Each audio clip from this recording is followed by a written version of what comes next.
Ladies and gentlemen, thanks to those joining me live and to those that'll be joining me on archive. Dstyleboxing here. This is the 53rd edition of the HCP Round Table. Thank you so much for joining us. Make sure you hit the like button right now if you're listening on archive. Share the video.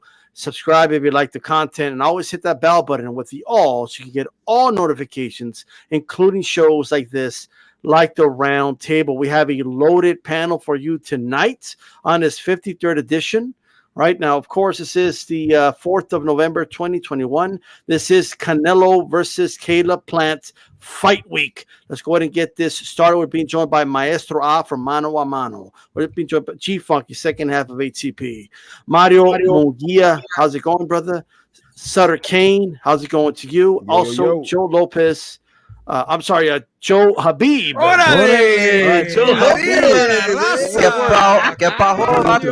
It threw me off a little bit because I saw the comment here. Team Batman Boxing, I appreciate you, tuning in, brother. Puerto Rican Rum, round one. Shaka Mouse Rogers and Off the Ropes and MMA. He says, what's good from Tucson?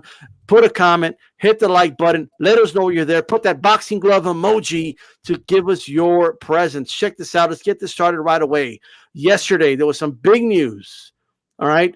JoJo Diaz has signed to fight Devin Haney, saying, hey, it took a while because, that those contracts were a little some, including something that Joe Habib loves, like a rematch clause. All right. With that said, JoJo Diaz, Devin Haney is official. We're going to start off with Maestro. Brother, give us your thoughts. What's your reaction to JoJo Diaz fighting Devin Haney? Well, it was twofold because on the one hand, after Devin Haney said that he wanted to step in and replace Rolly Romero, I was actually like, damn, that's a fight I'd really like to see. Call me amongst a few, but I was actually really looking forward to seeing Rolly take on Tank. And we can get into that another time. But when Devin Haney stepped up and said that he wanted to smoke with Tank Davis, I was actually hoping that fight would happen. And then the news was announced probably about a day after I heard those rumors that, he would be taking on JoJo Diaz, he being Devin Haney. And I was happy about that because JoJo Diaz is a tough-nosed guy. It's usually not JoJo Diaz losing to anybody, but JoJo Diaz losing fights or losing titles because of himself, his inability to maintain weight, to make weight limits. And, he stepped up to 135. I think that the hesitancy around him fighting people was because he was looking forward to a big payday against Ryan Garcia. Now, for whatever reason, Ryan Garcia is MIA. G-Funky covered Canelo's criticisms of that very well the other day. And Ryan Garcia, we don't know what's going on with him. So now JoJo's like, yeah, I'll take on Devin Haney as long as the money's right. JoJo Diaz isn't afraid to take on anybody. Definitely not anybody 135 pounds and below. So I wasn't subscribing to the idea that he was ducking Devin Haney. I just felt that he was being a businessman, a professional boxer, a prize fighter, looking to take on the biggest name opponent for the biggest bag. And at the time, that was Ryan Garcia. That's gone poof, goodbye. So now he's taking on Haney. And I think it's a great stylistic matchup because if JoJo can get inside and really work the body, throw those uppercuts, those hooks, all right, and work that kind of short-range game and throw a lot of punches, all things that he's known for, in addition to having a good chin. This is going to be a really good fight, and it's going to be Devin Haney's toughest test to date. So I'm looking forward to it, and sign me up. Not that you have to, because I'm already subscribed to DAZN. Absolutely, absolutely. Same question to you, G-Funky. Man, I like the fight. Good fight. I talked about this last night on the live I did, but we talked with the matchmaker, man, a Golden Boy. Asked him about it. At the time, it had been about a week or so after JoJo just beat Fortuna, so he was like, "Hey, he's still healing up. We haven't spoken with JoJo yet." And Maestro and myself, we got some pushback from that. The guy was just being honest about, what he was going to say. He said, hey, obviously it's much easier to make fights when both guys are under the same promotional company. But, I was telling everybody out there, look, man, just be patient. Let's not jump the gun. All right. Let's just see what happens. And sure enough, the fight is made. And I really like the fight for both guys. JoJo is getting getting himself a nice payday, chance to become a champion in the division, going against one of the best young fighters at 135. And this is a really good fight for Devin Haney. Our criticism here on HCP of Haney is strength of schedule. Well, it's starting to go up now. Good win he had with Jorge Linares. Now Joseph Diaz. These are all steps in the right direction. And I can't wait to break the film down for this one, make my prediction video, because I think this is going to be a really, really good fight. So I'm excited for it, and can't wait to see it. Absolutely. Shout out to the chat. Tony Boswell, how's it going, brother? And Mario, talk to us, brother. Right? Talk to us. What's your reaction? Yeah, first of all, thank you guys for having me on. It's super honor to be, on the show with you guys. A lot of high-level boxing intelligence on this panel tonight. But yeah, listen, I'm not gonna lie, I was nervous because the one thing that Joe Abib taught me, for those that don't know, Beeb and I used to be on a show together for years, and Beeb once said something along the lines, and I'm paraphrasing, like, a fight's not a fight until it's a fight. Essentially saying that, something's not a fight until it's signed. I started getting nervous. The fact that we would see De La Hoya on IG Live, answering questions saying no news yet. The fact that Eddie kind of seemed to be not backpedaling per se, but almost essentially just not kind of knowing where to go with it. There was never anything official, but here's the issue, okay? This made too much sense. And in boxing, you can't expose how it doesn't make sense to the casual fans. When you do that, you throw them off. When they find out how many belts are in a division, they're like, what the shit?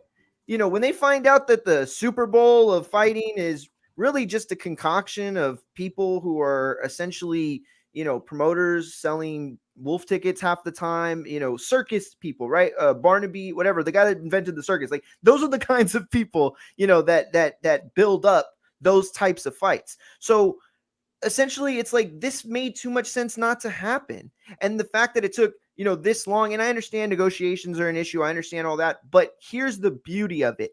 This fight is so good on paper that it doesn't matter what the politics were, or it doesn't matter. And I will say that it's not that it doesn't matter that there's a rematch clause. It's just that it doesn't hinder the fact that this is one of the top 3 most looked forward to fights on the calendar, a calendar that has Canelo fighting an undisputed fight on Saturday night, a calendar that has Terrence Crawford fighting a PBC fighter, Sean Porter, something that we've been wanting to see for years. And the fact that those two things are on center stage and JoJo and Devin still hold merit, still excite fans in a way that, boxing doesn't often do. It shows you how high level this fight is. On paper, it looks like Devin's the guy that has the higher ceiling. But if you know boxing, you know that JoJo is a marketable name. It's a guy that you can build your back off and, build your resume off of. And just like G-Funk said, this is now you're starting to put things in a row. Linares, and then to come out, and if you're able to beat JoJo, that skyrockets you. And for a guy like JoJo, who's been left out of the, 4 Kings predictions and everybody talking about Ryan Garcia, Devin Haney, Tank and Tio and all these names, JoJo's often left out. If he can beat a guy like Devin, he has to be on that list, and he will get big fights after that. And people might actually give him a shot. Gotcha. All right. Well said, Mario there. And Sutter Kane, how's it going, brother? What's your reaction to JoJo Diaz fighting Devin Haney? I'm going to be honest with you, man. For me personally, it's like an appetizer, but it's not the main course meal. It's just something that can get me by until I see Devin Haney fight like a Tank or a Tio or one of them. But JoJo's cool, but I just don't see JoJo really having a big shot. I mean, you know what I'm saying? Like, styles do make fights. But with this particular situation and watching how he fought Gary Russell, remember, he's coming up. It's not like he's like a natural 135. He's coming up. So I know he just fought the dude from Fortuna. Cuba. What's his name? Fortuna, which was a good fight. A good fight. Fortuna's a boxer, good fight, hands down. But Devin Haney is a whole different level.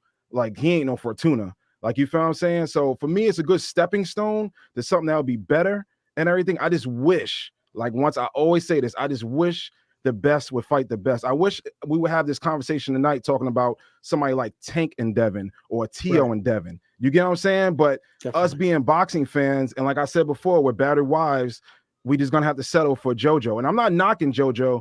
I just don't. I mean, it's a cool fight, man. Like I said, it's a good. If this is back in like early 2000s, mid 2000s, this is a good Saturday night HBO fight. Like, you found, I'm trying to say, this is a good Saturday night HBO fight. But I'm still gonna watch it because I'm a boxing fan. But I just think that JoJo's cool, but I would have personally rather see JoJo fight Ryan Garcia to get his bitch ass out of there. Like, you feel what I'm saying? Because I thought that would be a way better fight and stuff, yo. Because I think JoJo would. I mean, we already know Ryan Garcia is not good. Well, I think he's definitely not good. I think JoJo would have put the icing on the cake with that shit. But with this one, you know, it's cool. You know, I'm gonna watch it. It's cool, but I'm not like, oh my gosh, like, what's gonna happen? Because I kind of know in my head what's gonna happen. But anything can happen. Because what Linares, I thought the same thing. My man got caught in the 10th round, and it was a wrap to like 10-12, I think it was, or 9-12. So that's just my take on it. But you know, I'm a fan, so I'm gonna watch it.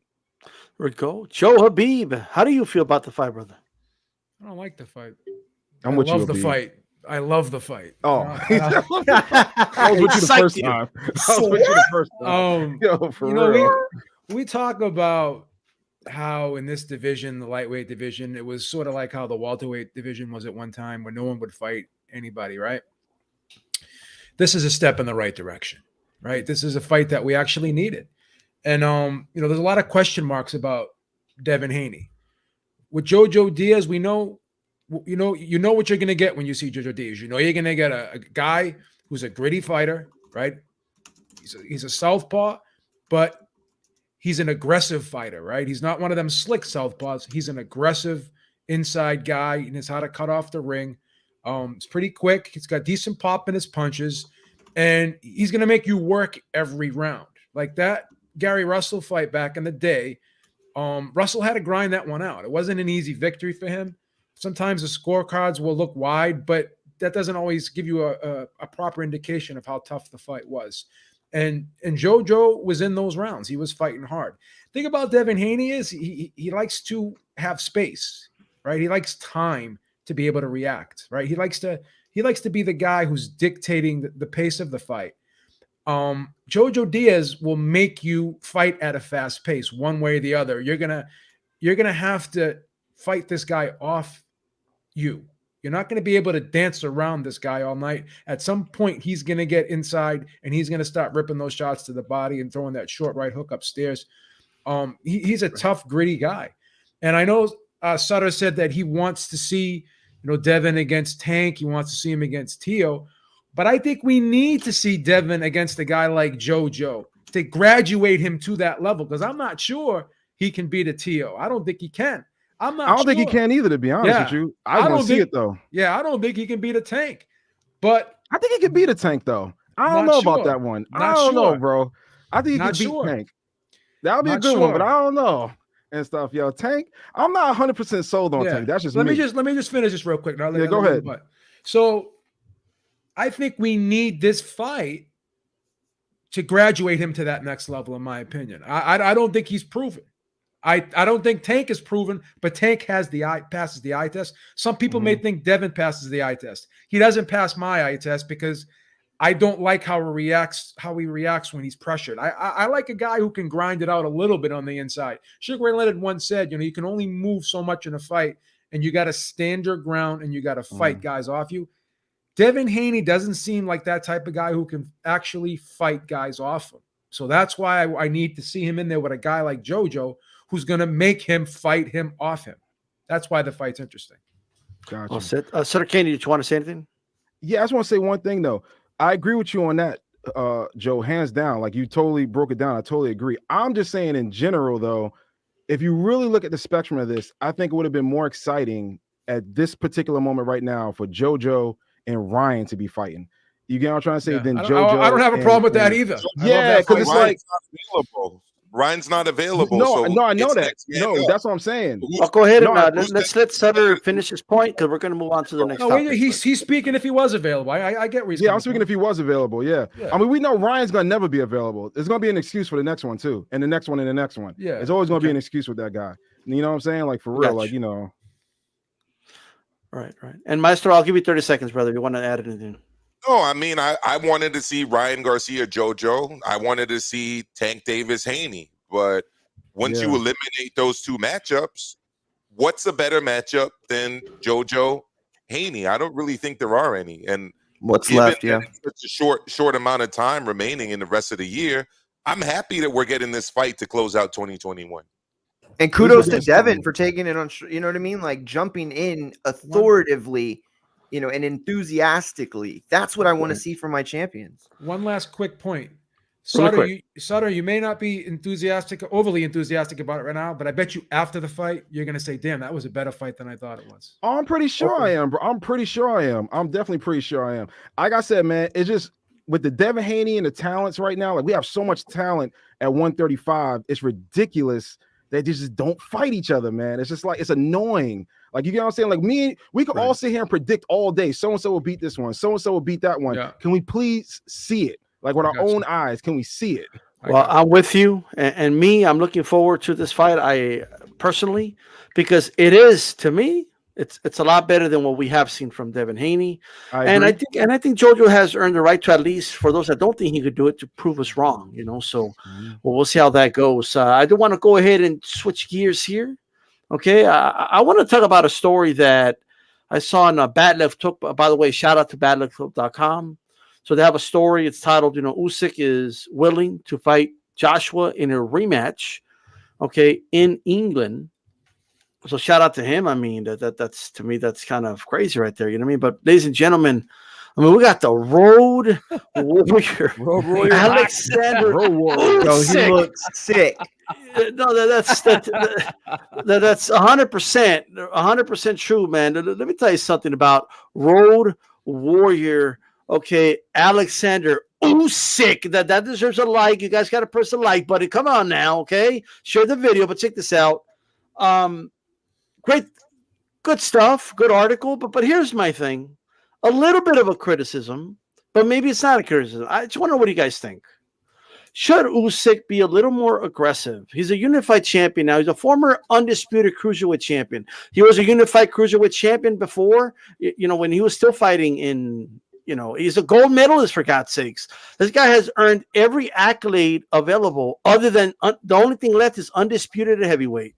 Yet here he is saying, yeah, I'll fight Joshua, in England, no problem. He might have said, look, I'm not going to get fat and out of shape like Andy Ruiz did. But, there's one thing Andy Ruiz did do right. He played hardball and he made sure that rematch was not going to be in the UK. Ultimately, that didn't matter in the end, right? But should Usyk be playing more hardball? Gee, Funky, what do you think? Should he be playing more hardball to try to get his home court, or maybe somewhere like Vegas neutral, or do you think this may be something he needs? Maybe he feels he needs to be the Road Warrior. How do you feel about it? Man, that's a good question. I think I'll say this. I mean, we all know the politics of the sport. Sometimes being champion doesn't always make you A-side, even though I think it should. But in this case, we know how big of a star Anthony Joshua is over there in the UK. So, it's probably the best place for them to fight the rematch, make the most money, have the most fans there in attendance. I'm not really sure how big boxing is over in the Ukraine, as far as other sports go. So, I think they're probably looking at it from that perspective. But look, this guy, like you said already, he's fought a lot of big fights, and his biggest fights in his opponent's backyard. So he's very comfortable going on the road and getting a W. And I think that's what he's going to do here again. I just think his style is all bad for Joshua. And I love this picture right here, man. So I'm hoping when he does beat Joshua, we'll hear, oh, what a rush. Oh, you stole it. I was going to do that. Right. Man. Sutter Kane, what do you think, man? Do you think it's all right just being the Road Warrior? You think he likes it? Or do you think he should be more aggressive, man, and maybe take some fights to the Ukraine or maybe Vegas, a neutral site? What do you think? Nah, man, I think he gets off at beating the shit out of people in their hometown. Like, he's the type of guy that will come to your hood and smack the shit out of you in front of everybody, and then look at the crowd and say, "What's next?" Like, you get what I'm trying to say? I think he gets off on that, like, in my opinion.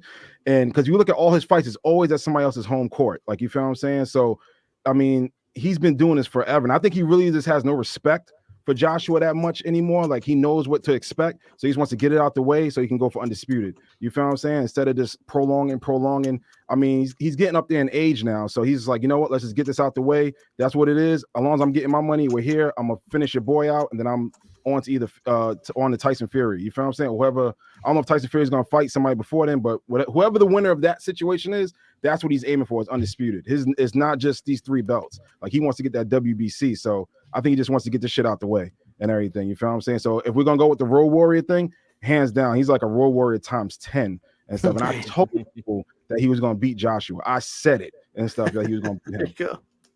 Beeb was one of the people who was picking Joshua heavy. I remember that. Yeah. remember Hey, Joe, talk to us, man. Do you think he should be more aggressive to try to stop being the guy on the road, or do you think this is just what he likes to do? You know, he did mention that he would like to have the fight in the Ukraine, but now he seems to be more open to the UK. I would love for this fight to be in the Ukraine. I think he's more than earned the right to start calling the shots. To my knowledge, and correct me if I'm wrong, anybody in the chat, there is nothing in the contract that said that Joshua's side would pick where the rematch would be. In the Ruiz fight, there was a clause in the contract that stated that. So there is a beautiful stadium in the Ukraine. It's called the Olympic National Sports Complex. It's beautiful. It holds 70,000 people. I would love to see the fight there. And to answer your question, yes, I think he should be more aggressive and have the fight in the Ukraine. No disrespect to Joshua, but the thing I don't like is, I'm old school. You know, you lose the fight, right? You start losing some of your pull. I know he's a big name, whatever the case may be, that's fine. But at some point, you got to concede a little bit. I don't like the fact that the stars have to always be aligned right for him. Like, Eddie Hearn said something to me that really I found disturbing at the time. He goes, yeah, well, we know that Joshua can win in the UK, but we don't know if he can win in the US.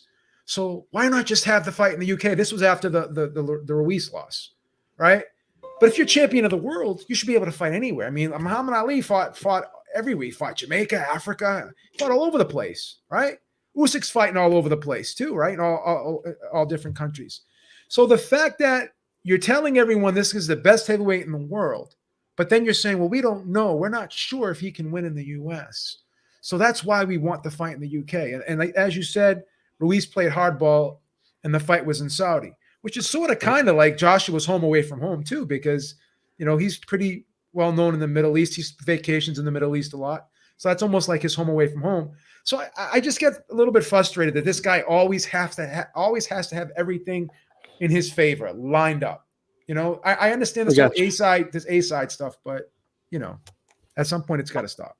All right, Mario, talk to us, brother. Well, what are your thoughts on Usyk, the Road Warrior? But do you think he should get more aggressive here? I mean, he has all the accolades, and he's always been fighting on the road, and he's willing to do it again against Joshua. What do you make of it? Listen, I echo a lot of the feelings that y'all have in terms of losing means something, winning means something, and calling shots, it comes with that territory. But I'm going to look at it from a slightly different angle. What we need, or what Usyk needs rather, is to become as popular as possible. They continue to, compare him with the Klitschko's for obvious reasons. They're both from essentially the same region of the world. And, so like you look at their careers, let's look what happened. Vladimir and Vitaly were not household names at first.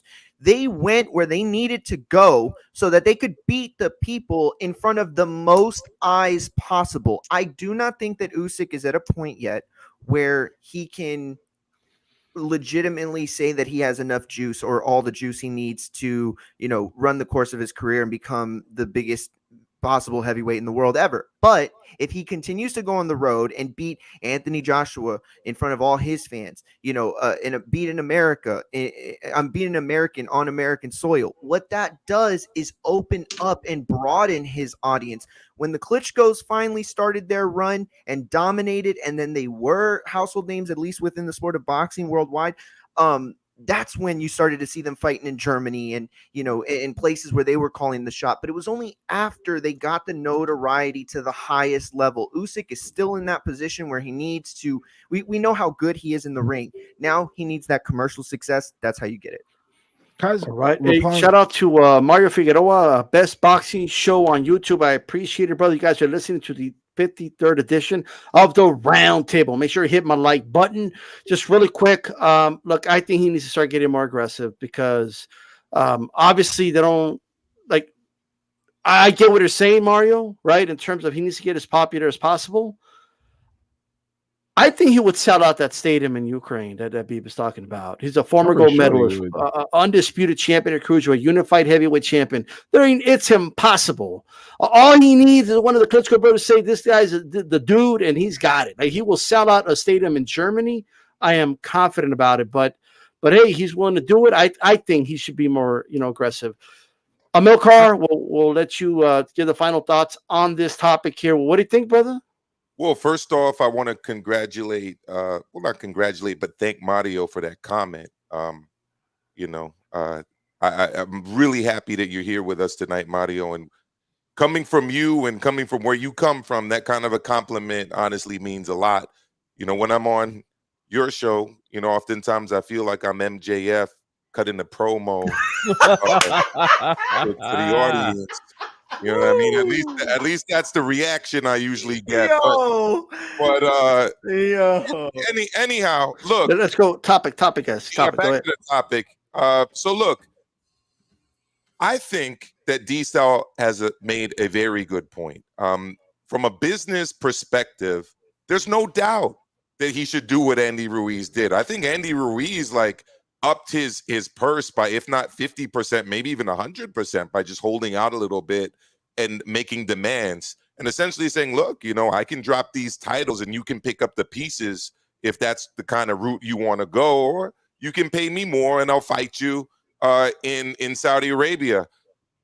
He owns 3 versions of the heavyweight title. That commands clout. But for whatever reason, Usyk, call him a throwback, if you will, call him old school, but he essentially believes, I got 2 fists, you got 2 fists, I'm much better than you are, and I don't give a fuck where we fight. I'm going to beat you, and I'm going to do it so decisively that they're not going to be able to rob me like they did Glenn Koff Johnson, who went from place to place as the Road Warrior and got boned time after time until he pretty much KO'd Roy Jones Jr. in definitive fashion. And at that point, you couldn't really rob him of the victory. But guys, there are not many championship level fighters, dare I say any, that have done what this guy has done. Since fighting at the championship level, he's almost exclusively fought in the other person's home country. In fact, he has yet to fight in the Ukraine at the championship level. Don't believe me? Well, look at when he went to Poland. All right. He went to Poland and he took on Glowacki, beat him in Poland. Right. He went to Germany, beat Marco Huck in Germany. He went to Bradis's home city of Riga in Latvia, whooped his ass. Went to Moscow and beat Gasayev. Went to Manchester and beat Tony Bellew in the UK. All right, then stepped up to heavyweight, fought Witherspoon in the United States, Chisora in Chisora's home city of London in England, and then the biggest victory of his career was against Joshua, obviously in North London at the Tottenham Hotspurs Stadium, beating him. Guys, who else in boxing has done that? Exclusively, I think Usyk's a warrior, man. Exclusively fought literally in enemy soil, exclusively time after time. I can't think of another guy that's done it. I can think of people who fought on neutral territory. You know, I can think of people who've relocated to another country and fought out of that adopted country. But to do this as a road warrior, it's unprecedented, and you got to give the dude his credit.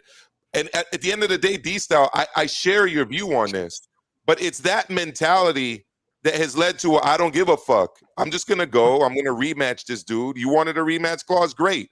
I get 2 big-ass paydays for beating you twice.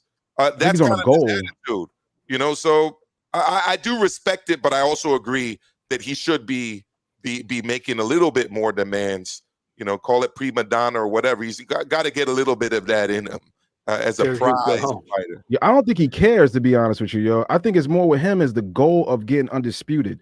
You get what I'm saying? Like some fighters fight good at home, some fighters fight great on the road, and some fighters fight great all around, like Beef said, around the world. You know what I'm saying? Around the world. But with Usyk, though, man, I think he really likes coming to your hometown and beating you in front of all your people. It's like some warrior shit, bro. Like some gladiator. Like, you get what I'm saying? Like he feeds off that energy, in my opinion. Yo, like Usyk feeds off of it. You feel what I'm saying? So him going back to the Ukraine, that's cool and all. But I think, like I said, man, he's on a goal. He's on a mission. I saw an interview a while ago where he said it's not even about this 1 belt or 2 belt, 3 belts. His thing is undisputed. He wants to get undisputed as a heavyweight. So I think he just wants to get this out the way and move on to the next one. But I think he doesn't. I think all of us are talking about he should get this and he get that.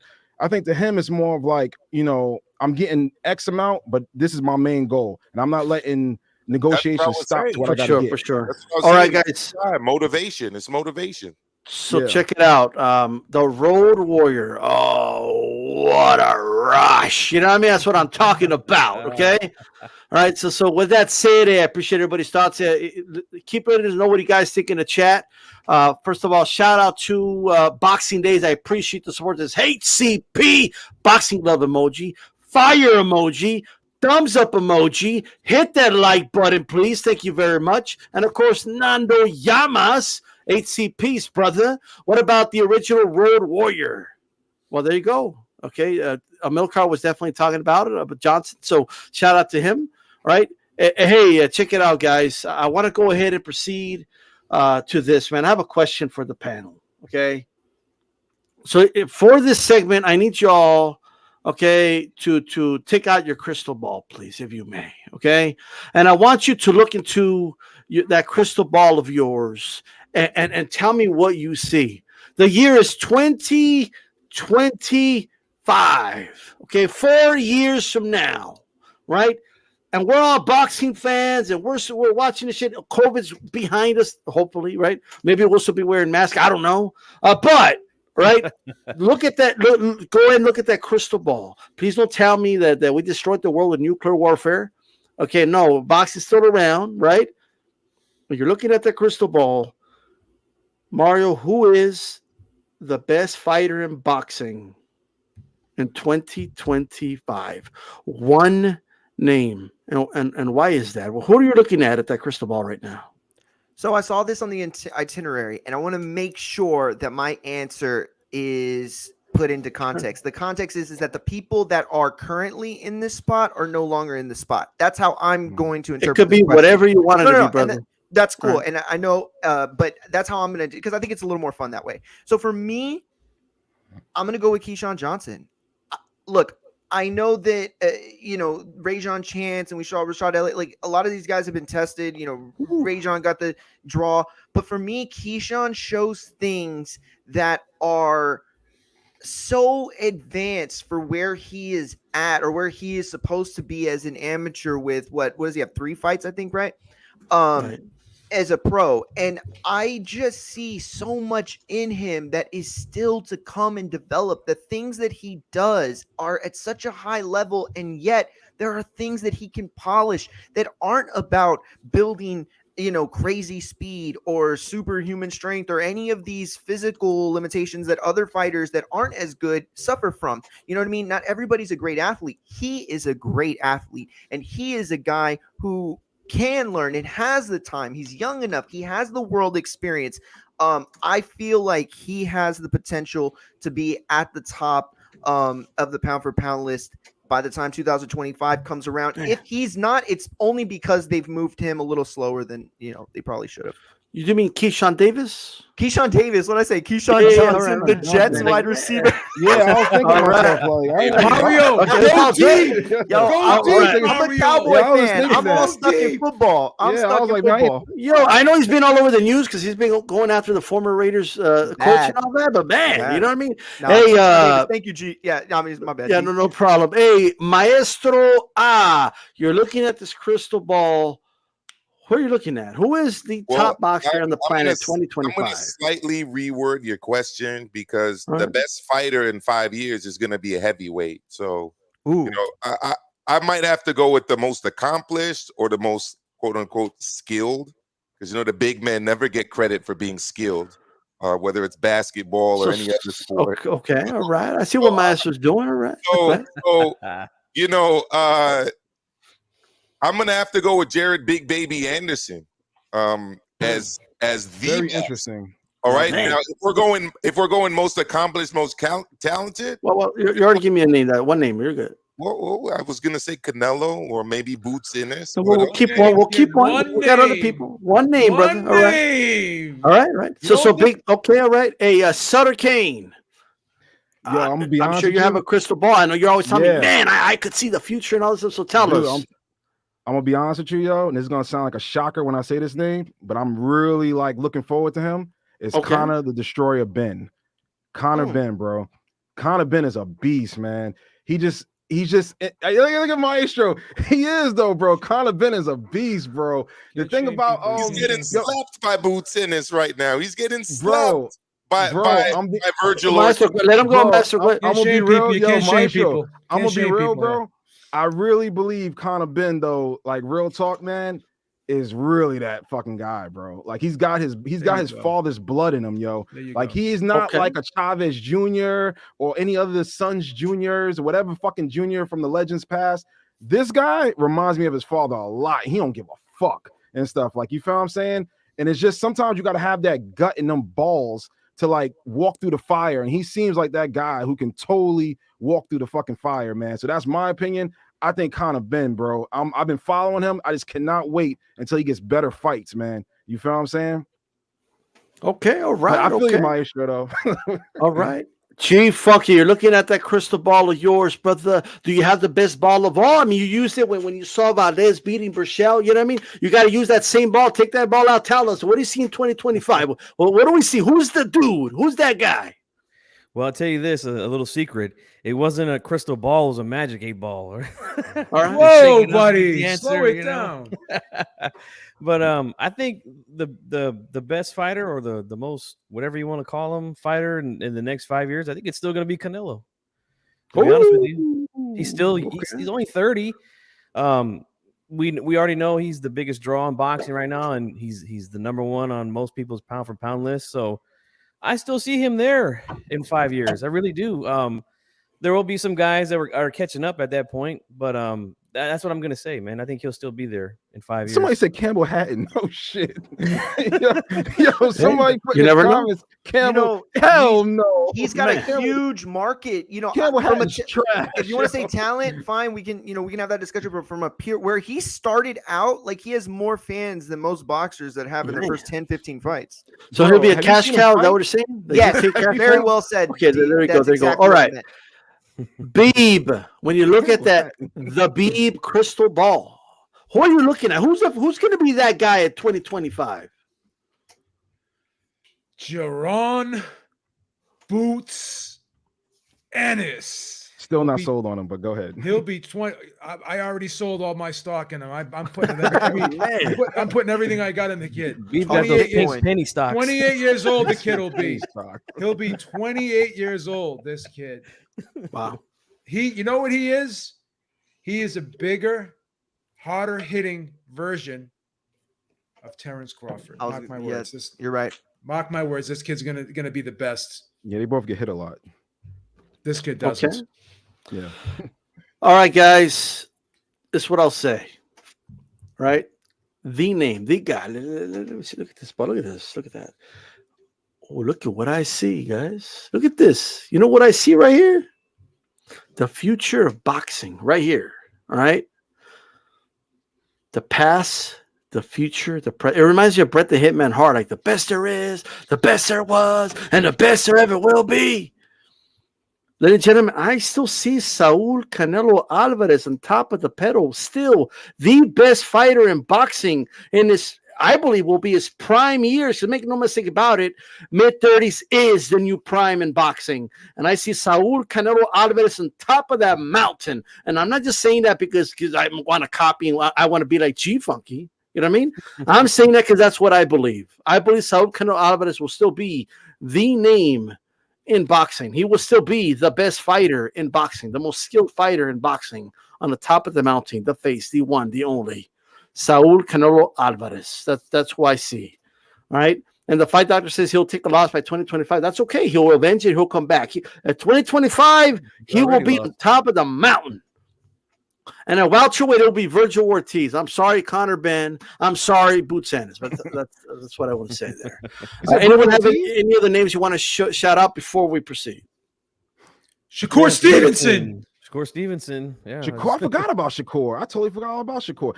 But to me, if T.O. can keep his head clear, I think T.O. will still be in there. As long as T.O. can mentally keep himself together, I think T.O. will be a real that's a big question mark, though, Sutter. Yeah, that's what I'm saying. It's the mental with him, man. Exactly. It's like, if he can keep it together, then we good. Yeah, see, I said Keyshawn thinking Somebody that Paul somebody was gonna thinking that somebody was gonna for sure say Shakur and Boots. You know what I mean? I totally forgot about Shakur. Yeah, I thought for sure somebody was Boots gonna say Boots and Shakur. Because I absolutely agree, and that's why I prefaced the question the way I did, because I see Canelo still at the top. You know, I see but you know, Shakur, these guys. So that's why, you know, I had to preface it by saying it's not going to be. I don't want to pick between anybody that's already in the top 20. Mario, it's not going to be Matthew. Well Hatton, said. though. It's not going to be Matthew Hatton. We can all. I hope we can all agree on. Oh yeah, I know that. Real quick, remember this. Go ahead. Remember this. Mayweather was at the top at 36. He's still on the top of everyone list. Absolutely, man. That's why Canelo was to be on top. But Maestro, I know you have other names. You were about to spew. You got to give us more names, Maestro. You know what I mean? Who 2025, Maestro? Who's on top of the world? Well, look, you know, I'd be remiss if I didn't mention the monster Inoue. I think his style. I think his style will carry 5 years from now. And like I said, Canelo, his style is going to carry him into 5 years. He's already said he's going to be boxing past the age of 35. I see it totally coming together for Canelo. He gets better and better with every fight. I mean, his last fight, you know, he broke a guy's orbital bone. Now he's taking on a lesser opponent than in his last fight. I don't even know what he's going to do to this dude. You know what I mean? 2025, though, because we don't want to talk about 2020. You know, we're talking about 2025, Maestro. What do you see in the future? Well, I see in the future him getting a lot of devastating wins. I don't think they'll be as devastating as what he's going to do tonight, Saturday night, because, you know, he's taking on such a, you know, low-level opponent Saturday. It's kind of tough to. Bro, you be sneaking. All right. Yo, for real. Canelo's got to be mentioned, and to be honest, Boots Ennis is up there too. What he did this past Saturday is incredible. He's by far right now. I have Ortiz second as the best prospects in the welterweight division. I can only imagine what he's going to be doing in 5 years. So those are some names, and maybe Daniel Dubois, if he could come back, we'll see. Maybe Triple D. Man, no love for Joe Joyce. I see how it is. You know what I mean? I betrayed Joe Joyce already. It's going to be over 40. I got it. You know what I mean? He ain't going to last till 2025. He ain't. You know what I mean? I know we're all hyped on Boost. Don't get me wrong, yo, but that dude takes a lot of punches, bro. Not really, I think somebody with some power. With some power is going to clock him sooner or later. You have to look what he does. He rolls shots very well. Very well. Rolls shots very well. He takes a good punch too, though. There's an art to taking a good punch. As stupid as that, stupid as that may sound, 100%. This is how you got take it a with punch. the bets at that. Yeah, go like this, roll like this. He doesn't get it. Believe me, he's not getting hit flush. Trust me. You know what? I'll give him this. I mean, rolling with shots is almost a lost art. It seems like only him and Canelo are doing that. So. Tony used to do that. Tony used to do that back in the day. Remember? Yeah. Hey, go ahead, Mario. No, all I was going to say is both of y'all reiterating your point. What happens is fighters are taught to punch through an opponent, right? Get that snap at the end, Right. turn the pinky up, whatever you want to say. And when you can roll with the punches the way that Boots does, he takes that snap away. So you're never getting hit at the end of punches, and you're taking just that much power away from your opponent, and it can be frustrating. You know who else does that, Mario? Our favorite fighter, Tyson Fury, Daddy. Fury. All right. He does it well. But he'll be gone though. You don't see him in your crystal ball though, right, Beep? Like he ain't in that. No, I love him to death, No. but he's No, he's that's gonna shit. retire. You know what I mean? I love him to death, but he's going to retire in 2 years. Oh man. I Hey, think he retires next year. hey, really quick, Chief Funky, give us one more name. Who do you see? 2025. Somebody that maybe hasn't been mentioned. Who do you see on there, brother? Damn, to say somebody has Or someone that has been mentioned. That's fine. It's up to you. Well, I'll just say No, Virgil. Virgil. I'll say Virgil Ortiz just because I like the way that they're moving the kid. He's less than 20 fights. He's already been in with some good stiff competition, and he's shown. We seen him in there hurt. We seen him in there recover, and still finish the guy off. And I'm looking forward to the future, man. I think Golden Boy's doing a really good job moving him along. As far as Boots goes, yes, he looks very talented, passes the eye test, but I just need to see him in there with better comp before I jump on the train. Thank you. I'm with you. See, that's what I'm saying. Me and you see mental to mental. I'm with you on that one and stuff. Like, I'm not jumping on the train and shit. The guys he's fighting, he's supposed to beat. Mhm. Whoa. Go ahead, son, Maestro. are you telling me and the audience here, because this is as real as it gets, the round table? Are you telling the round table audience that Conor Benn's victories are more impressive to you than Bro, No. He's saying that in 2025. You know what I mean? check this out. This is what I want to Conor understand. Ben right now is preparing. a You feel what I'm saying? dichotomy, He's son. preparing. It's a So go ahead. He's We're gonna let Sutter King He's finish preparing that, right answer now. that question, and we're gonna proceed, guys. Go ahead, Sutter. Conor Ben is preparing right now. You feel what I'm saying? He's fighting good competition. He's fighting all right competition. But let's get it real. Boots is fighting guys that we know he can beat. Like, come on, man. Like, the guys Conor he's fighting isn't? is like, are you Conor serious? isn't? Been a favorite in Yeah, all but this. come on, though. Okay, they're both. Sí, even pero with the- Cano with the le knowledge gusta with the people. pelear a él. Él le gusta pelear. Remember that? He Who told you knocks so. Delorme out, Mario? Who That's knocks true. Delorme out in one round, Well, Mario? go ahead, Sutter. Finish your point. Nobody. I In a apologize. southpaw stance. Well, let's let Sutter finish his point. Go ahead. Sorry, You talking about knock him out behind the head? You talking about that one? Oh, right on the side here, right here. No, right behind it. Yo, I Okay, watched it okay. one time and I said, damn, he hit him behind the head. No, right here. But come on, Right man. here. Delorme was coming off of what, 2 losses? Yeah, he was. And really quick, Yeah. African G, I appreciate the support, brother. Much appreciated, man. Has been supporting us for a long time. I appreciate it. Mario, you wanted to make a point. Go ahead, brother, so we can proceed. No. Go ahead. Oh, you're good? Yeah, no. I'm good. All right. Okay, cool. Beep. I just know if Conor Ben was going to fight Boots Ennis, I would call his family and just say, man, Yeah, but this is 2021 though. Like in 2025, real. you know what I mean? We're like 4 Because years. they're both from going to now. develop. You know what I mean? By you know then. what? saying. I hope Sutter. I hope you're right. You know why? I like more players in the game. Me too. Yes. Dude, Yes, as soon as sir. that fight Yes, happens, I don't they're root. gonna I have don't a root special against. thing for I don't that. root against any fighter. I don't root against any fighter. The best at Absolutely. 147 is going to be at 154 in a year and a half at the most. I mean, at the least. So yeah. Really quick. So Major Key says Zayas, Ennis, Ortiz Jr., Oh, Fundora, Zayas. Spencer, Benavides, Jared Anderson, Ben, Harry, LeBron, Tio. So there you go. I agree with all of those except Spencer. Very Okay, I good. think Spencer, chat. Spencer ain't going to be around 2025, I don't think, but that's my opinion. Shout out to everybody in the chat, by the way. We appreciate all you guys, for tuning in and giving us your thoughts. Keep giving us those thoughts, you know what I mean? And hit that like button. You're listening to the 53rd edition of the Round Table. We're going to go ahead and proceed here to another topic. Amanda Serrano and Katie Taylor. This is, in my opinion, the biggest fight to be made in women's boxing, and I hope that we get the fight in 2022. I don't want to keep waiting for this fight. Let's do this fight ASAP. Let's go. I don't want this to turn to another, Christy Martin, Lucia Riker, or Layla Ali and Wolf, where we're talking and debating about it in the future instead of just getting it so we could just see what happens, right? And we're going to go ahead and pass it around here. We're going to start with the one and the only Joe Habib. Joe, talk to us. First of all, 2 questions. Are we going to get the fight in 2022 in your opinion?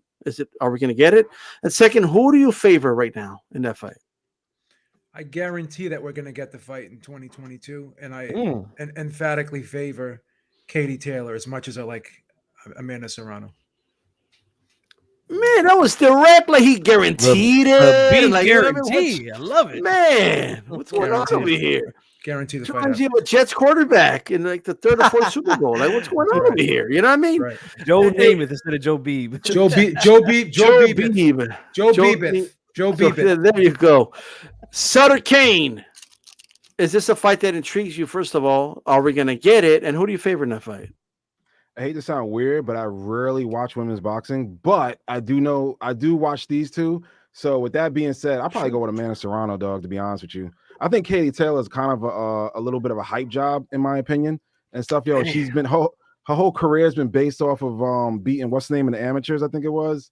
Oh man, who's the girl? Oh shit, my whole memory's all messed up right now. No, but long story short, Katie Taylor to me is okay. I like Amanda Serrano better, but mine's gonna be really short in this one because I don't watch as much. You feel what I'm saying? Women's boxing as I do the male boxing. But in my personal opinion, if you had to ask me gun to the head, I'm going with Amanda Serrano. Okay, sounds good. Mario Munguia. This is a big fight, in my opinion, that should be happening. Hopefully, we get it on the zone. Who do you got in this fight, brother? And are we going to get it, in your opinion, next year? 100% we get it. Eddie's already been on several shows. We don't say that in the roundtable, brother. We don't say 100%. Okay. We don't say 100%. Go ahead. 99.999%. I think that we do get it. I don't know. Listen, I think we do get it for 2 reasons. 1, Eddie has been emphatic about his ability to make it, and 2, I do have a little bit of a contact with some people in Amanda's camp, and they want it. You know, this fight should have already happened. This fight was very close to happening, and it fell apart. You know, I think that a lot of those issues that were going on have been kind of cleared up, and I favor Katie in this fight. I think it's a very even fight, but Amanda does not have time on her side, and as more time goes, you know, Katie still has the ability, I think, to improve. Probably not as much. I think she is going to be the fighter that she is, but ultimately, I think Katie wins that fight. Well said. Krisha Shields. That was the name I was looking for. Maestro, please don't say 100%, brother. Like say 99.9%. but are we gonna get the fight, brother, in 2021? And do you think, you know, who do you favor in that fight? I don't know if we're gonna get this fight. My understanding now is that Jake Paul is kind of taking over the managerial duties for Serrano, and with that, I assume comes bigger demands and higher requests for increased pay, which I'm not against, but that might make negotiations very difficult because Eddie Hearn is already on record saying that he's offered Serrano, fortune, which is one of his favorite words when he's discussing and describing offers that he gives other fighters. He typically refers to his offers as a fortune. But I don't know is the answer. I think that's 50-50, to be honest. Now, who do I favor in the fight? I have to go with Katie Taylor. Not just because I think that she will likely beat Serrano, but because I believe that even if this fight is close, given that she's promoted by Matchroom, we've already seen it in the Versum fight. You know, and that one was, I believe, it here in New York City at the Garden, if I remember correctly. Wasn't even out there in the UK. They gave her the nod.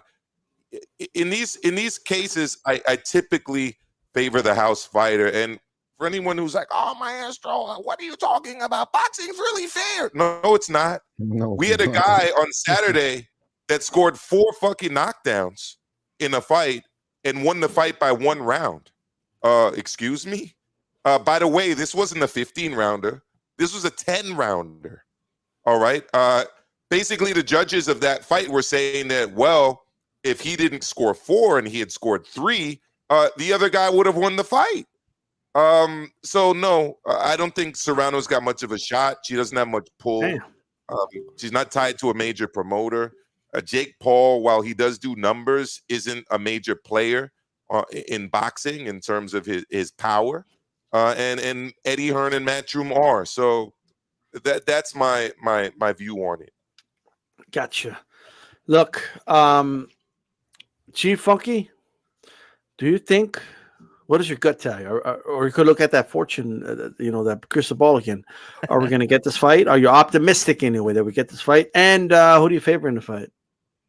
No, I'm very optimistic that it happens. It has to. Something has to break through for the women, and I think this is one of those fights. There's a handful of fights out there that are big on the women's side, and this is one of them. So I am very optimistic. They got to get something done to get more eyes on the women's side. This way we can get them to stop going over to MMA.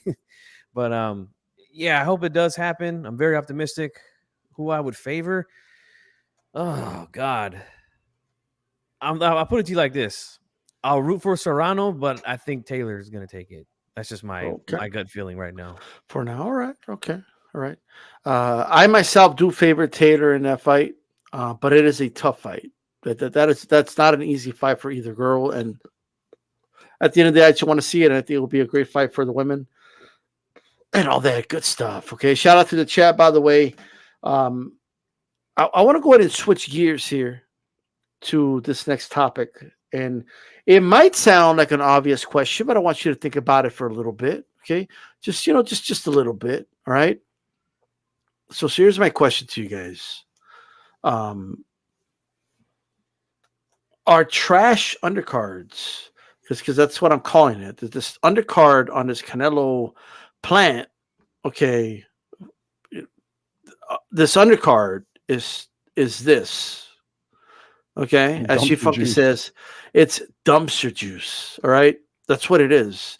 And I'm a little envious because I would listen out of curiosity to some MMA streams, and they're ecstatic and they're excited about the great undercard that they're going to have this weekend, and it's just they have a different culture and an expectation from them to that they need to be given a good undercard. And in boxing, I feel like.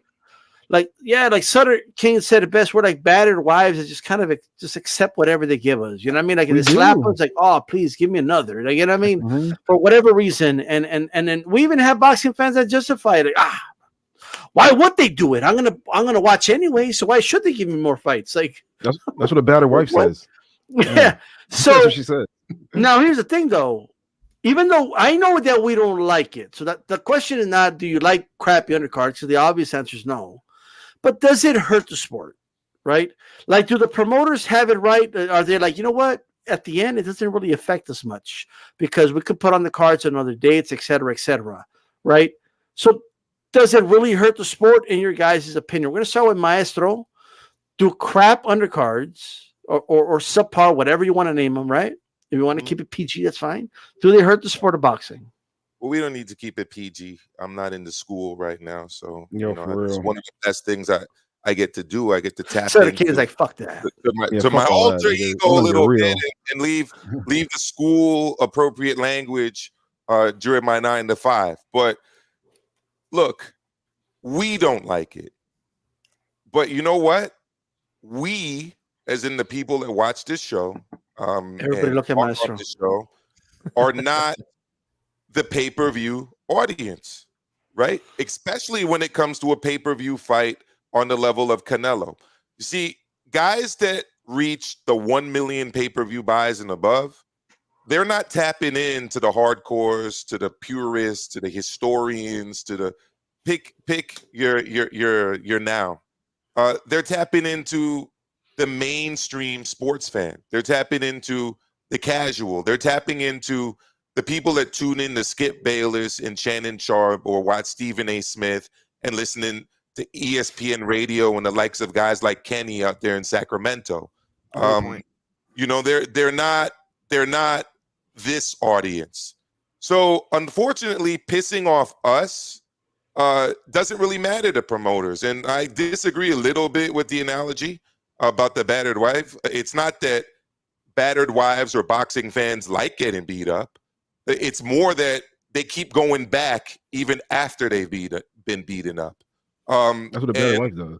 And as do boxing fans. And Joe Habib keeps throwing out $80 every couple weeks. I throw out $80 every couple weeks. G Funky, D Style, Mario, we're all paying for these pay-per-views. It's not about us. It's about the guy that maybe buys 1 or 2 pay-per-views because it's a Canelo fight. And you want to know Exactly. what? They're going to the bathroom. They're getting drunk. They're talking during the undercard. They don't give a crap. They haven't even heard of the people fighting on the other card. They tune in for Canelo. It's like when you look at a Vegas fight or a fight that's in LA or even at the Garden, and notice when the celebrities show up. Very few celebrities are there at 5 p.m. watching the undercard and the off TV. They're fashionably late. They're tuning up right before the main event because that's all they care about. And Canelo's of the level where they're going to throw him in with a Caleb Plant. He's going to get a highlight reel KO. Might even be a stretcher job. I don't really know. We'll see. I can't wait till we get to that. We'll see. I just hope he's got a good health insurance plan. I knew you was going there. Let's go. You was going there. Bernie tried to get it, but then he bent the knee to Biden, and the rest is history. Let's not digress. Topic, please. Go ahead. So the fact is that's all they care about. They're there to see the highlight, and then what goes out on social media, whether it's Instagram, Facebook, Twitter, the highlight reel KO. They don't even mention the undercards after the fight cards take place. So for us, it matters. But for the intended pay-per-view audience, it absolutely does not, which is why we're going to keep seeing these kind of things on the level of a Floyd or a Canelo pay-per-view. It's an unfortunate reality, but we just got to get used to it. Absolutely. Shout out to the one and the only Calix in the building. How are you doing, brother? Good, man. Good to be here with y'all. Definitely. Calix, I'll go to you next year. I know you have told us before that, you don't even invite people over to even for your boxing cards anymore. You just kind of enjoy it by yourself. And I get it, right? But I'm sure you have experience having fight cards and how the undercards are and stuff. Now, the question is not, do you like crappy undercards? Because we all know the answer to that. But do you ultimately think that crappy and trash undercards hurt the sport of boxing? Possibly, but I understand where the promoters are coming from now, because when I do have fight parties or when I'm attending fight parties, the casuals do not watch the undercard. And they've had great undercards at some of these fight parties I've been at, and they don't watch it. And it's frustrating to me because I'm like, these are good fights, and these are good fighters, and these are good up-and-coming fighters, and some of these are good matchups, and they just don't watch them. So you got that going on, and then they only watch the main event. That's all they watch. So the promoters are looking at this like, why am I even going to put on a good undercard if the casuals aren't even going to watch it?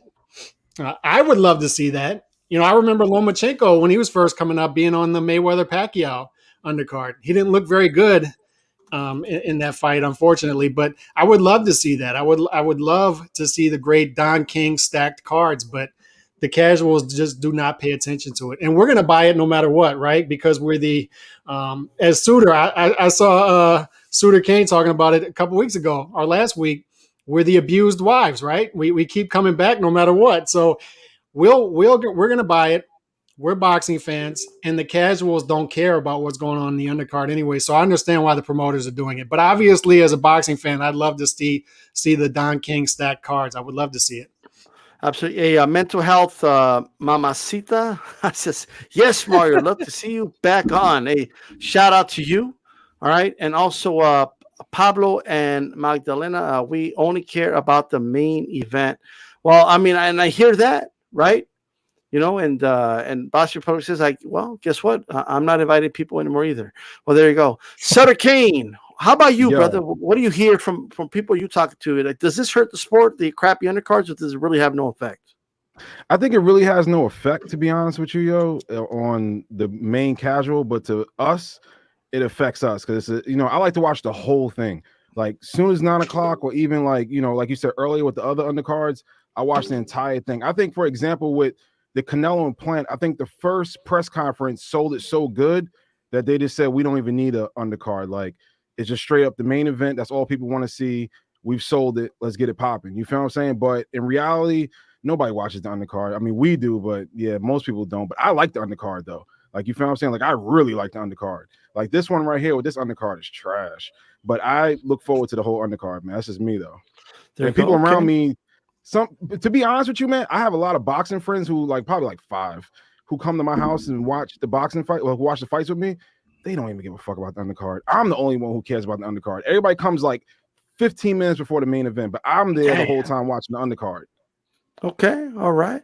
Mario, what's your opinion? Once again, I'm not asking if you like crappy undercards. I'm asking, does it have a negative effect on the sport? I think it doesn't anymore, but I think it did. I think it has to a point. There's a reason why the UFC is in the position they are in. For the last decade, guys have, when they have these massive cards like UFC 100, UFC 200, where they're stacked top to bottom, it creates a lot of buzz. Okay. And there's nothing I'm going to offer that, Cal hasn't, or Maestro, you guys, it's hard to follow. So the only point I can really even make that I don't think holds much water, when I talk to real boxing, or not even real boxing fans, people that ordered the Mayweather-Canelo fight, they always talk about how awesome it was to have Garcia Matisse on there. Cal made the point about Lomachenko. People remember that. They remember that it felt like a buy one, get one free night. It really did. Agree. It felt like that. It was a HBO championship type of fight, and you were getting it on the level of a pay-per-view, and it wasn't the main event. It felt good. It felt like you were spending your dollar and making it worth it. And for once in a long time, it didn't feel like the expense, like this was coming at the expense of the boxing fan. And so I would like to have more fights like that, more nights like that. I wish. Absolutely. Chief Funky, talk to us. Does it have a negative effect? Now, you've invited people for fight nights. How is it for you? Yeah. Well, for me, I mean, yeah, it's pretty much the same. You'll have, the 4 or 5 hardcores, and then the rest are all just kind of casual, just there for the main event, there to socialize with people and eat and stuff like that. Look, I'll say this, man. I wouldn't be so upset about shitty undercards like this one if they didn't make us pay $80 for it. Yeah, I just noticed that too. The price, I mean, up on this Jesus one. Christ, like this is crazy. Like, yeah, $80, man. That's $80 a lot. Plus dollars for this. Like, I got to have at least a good co-feature if I'm paying $80. I'm with you on that one. I I need just looked 2 it good up. fights. I don't You're need. still paying though, right? Yeah, basically. Yeah, that's really the thing that bothers me, man, is that $80 for a dumpster juice undercard, but not only that, and this is why I always say super fights need to be on pay-per-view. Now I understand this is for Undisputed, but I don't think this is going to be much of a contest, in my opinion. I think Canelo walks over Plant, but if it was a good competitive super fight, then maybe I wouldn't mind paying $80 just for the main event. But I don't think it's going to be very entertaining, in my opinion, and the undercard sucks. So, I mean, in my opinion, yes, it does hurt. They need more than this on the undercard. All right. Beeb. Once again, the question is not if you like crappy undercards. The question is, does it even have any effect in boxing? The reason why it does have an effect is because fans have been conditioned to just look forward to the main event because the undercards have always been so bad recently. It's been mentioned the Don King undercards when you had Tyson at the top, then you'd have Chavez as the co-main, you'd have Terry Norris, you'd have Trinidad, Christy Martin on there. And I remember when people used to come over, they would watch the undercard because it was a good undercard. So the reason why we have so many casual fans is because the undercards have been so poor. So to get more fans who are casuals to be diehards and increase the diehard base, I think having a good undercard would definitely help that. And as Mario said, UFC is the perfect example of that. When you go to a bar, people watch the whole UFC card. When you go to a bar when there's boxing, they don't.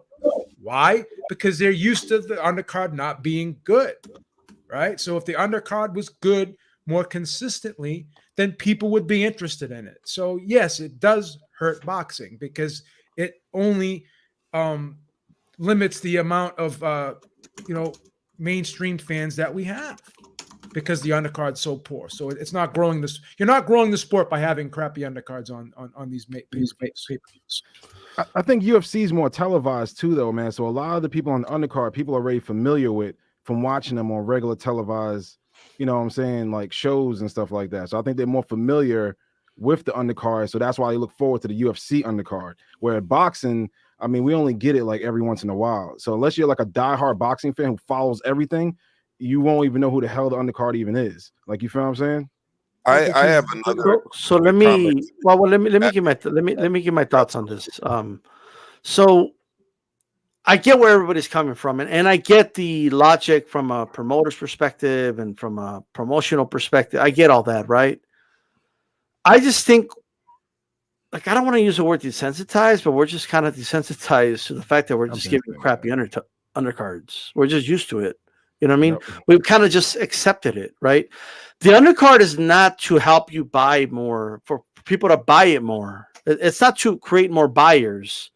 The undercard is to create more return, customers. That's what the undercard's for, right? That way, if the main event ends in one round or is boring, whatever it is, but you give people a stack card, they'll feel like they have their money's worth and they don't feel cheated by the sport. Feeling cheated by the sport is one of the main reasons why people are giving up on the sport. Right? Feeling like, I'm not like, who are these guys? What's with these mismatches and on his undercards? And of course, people, don't give a shit about them because they've been programmed to not give a shit about them. People just know that the cards just suck. That's just an expectation that they have, and everything's live or die by the main event. Yeah. Like, if the main event sucks, guess what? People take it out on boxing, all of boxing. Too much this is why the sport sucks. Yeah. I can't believe this. I feel ripped off. Why not maximize the ability to make people not feel ripped off? Yeah. Why not? Why was Boots Ennis on last week? He could have been the undercard of this fight. Yeah, I agree. You know what I mean? You could have showcased him on the undercard of this fight. Well, why was it Jamal James fight on some obscure card? Yeah. You could have had Jamal James or Butaev on this undercard. I mean, you don't even have to have the big names, right? And to me, the best example of this is the one and the only, I don't give a fuck what anybody says, is Don King. Oh, but Don King was corrupt. Well, so is Aram. So is Eddie Hearn. They're all fucking corrupt. But this was a corrupt motherfucker that gave us the fights, okay? This dude would give you multiple title fights. Christy Martin became a staple. Christy Martin's a Hall of Famer because she was on the undercard of Tyson and Chavez fights. Yeah. Chavez was on the undercard of Tyson fights. You would get Trinidad on the undercard of Chavez fights. I mean, this shit's crazy. And that was what Don King understood. He did not want the consumer to feel ripped off. That's why Terry Norris was on his undercards, defending the championship against the number one contender. That's why we had Fight of the Year candidates on undercards, right? No. Not to mention the atmosphere. Bro, it's sad. It's just sad to see like the empty seats while they're and all you hear is psh, psh, psh. Yeah. I agree with that. That's weird. Sad. Yeah, what do you mean they're all playing in the slot machine because they don't give a fuck about the undercard? What do you mean? Why aren't they watching the boxing fights? And for a while, they were doing it for us. They gave us Danny Garcia Matisse on the undercard.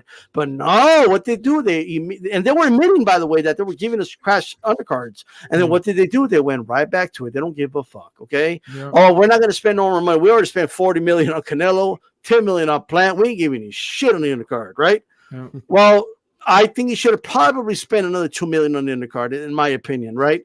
That way, if Canelo knocks out Plant in the first round, but he gave people a stack card, they won't feel ripped off. Yeah. Okay? Yeah. Or at least maximize the ability of that. That's my opinion. But Beep, go ahead.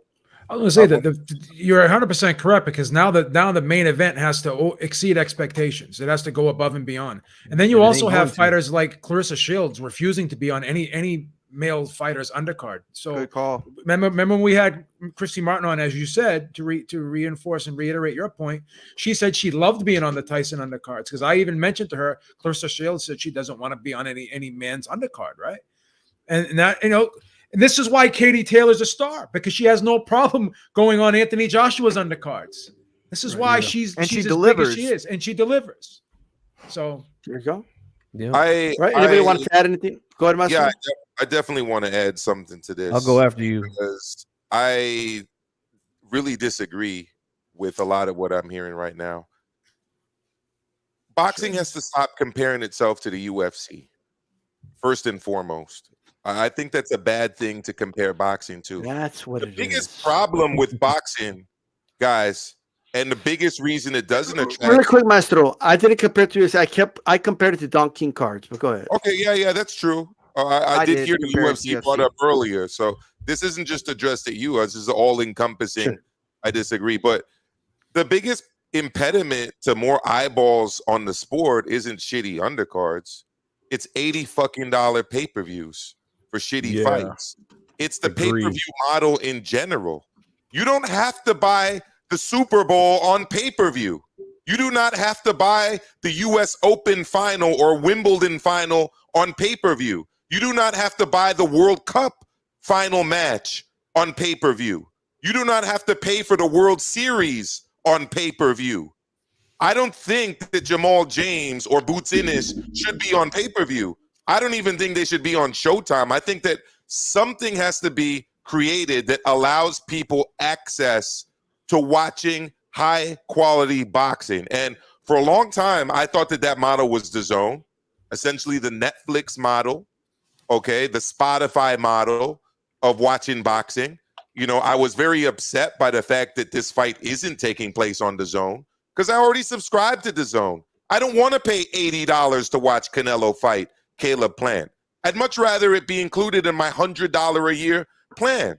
Now, look, I'm a worker. You know, I'm in a union, Joe. I know you hear me say that. I know you are as well. But you got a lot of working class people in this country that make a lot less than I do. How are they accessing these fights regularly? Okay, you got $80 for this. Then later on, we've got Tank Stream David. them. We've also got but the streaming comes in with Fight party, buffering baby. and all kind of that's one way to look. Maestro, really quick, just like try to wrap it up because we got to move on. I'm just going to end on this. The fact is, the problem isn't shitty pay-per-view undercards. The problem is pay-per-view, period. And I'm just going to leave it at that. All right. Go ahead, G-Funky. Go ahead and finish so we can proceed. I agree slightly with what you say, Maestro, but I'll say this as far as what Don King used to do. Yes, he did give us good cards on the pay-per-view, but here's what I think he did that because when Mike Tyson was released from prison in 95, the first guy he had Tyson fight was Peter McNeely, and that pay-per-view increased, if I'm not mistaken. It went from like 25 to like 40 or something like that. It was a $10 to $15 increase, I believe. So I believe that's why he started to put more bigger names on the undercards because he understood, look, people are going to want to buy this shit. Obviously, they're going to want to see Mike Tyson. He just got out of prison. He's always been a big draw. But then if you increase the price a little bit and then you add, a few more name fighters on the undercard, you'll get more buys. I think he's definitely a smart businessman. But yeah, if they want to expect people to buy pay-per-views for $80, we need at least 2 good fights. At least 2. Yeah. One Quick one, 2 seconds. Really quick. 2 seconds. Everyone criticizes this pay-per-view model. Everyone hates it, but it's been around since the late 80s. So it's like it's not like it's new. It's been here forever. So, it is what it is. I got you. Okay. All right, guys. We have reached the point where we're going to talk about the big one. Okay, we're going to talk about I've been waiting the for card. We're going to talk about the fight. Okay, happening this weekend. Usman versus I'm just playing. All right. Okay.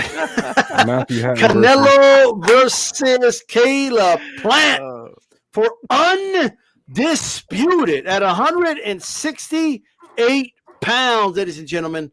A lot of history to be made. First of all, Canelo has the opportunity to be the first ever Mexican fighter to be undisputed in the 4-belt era.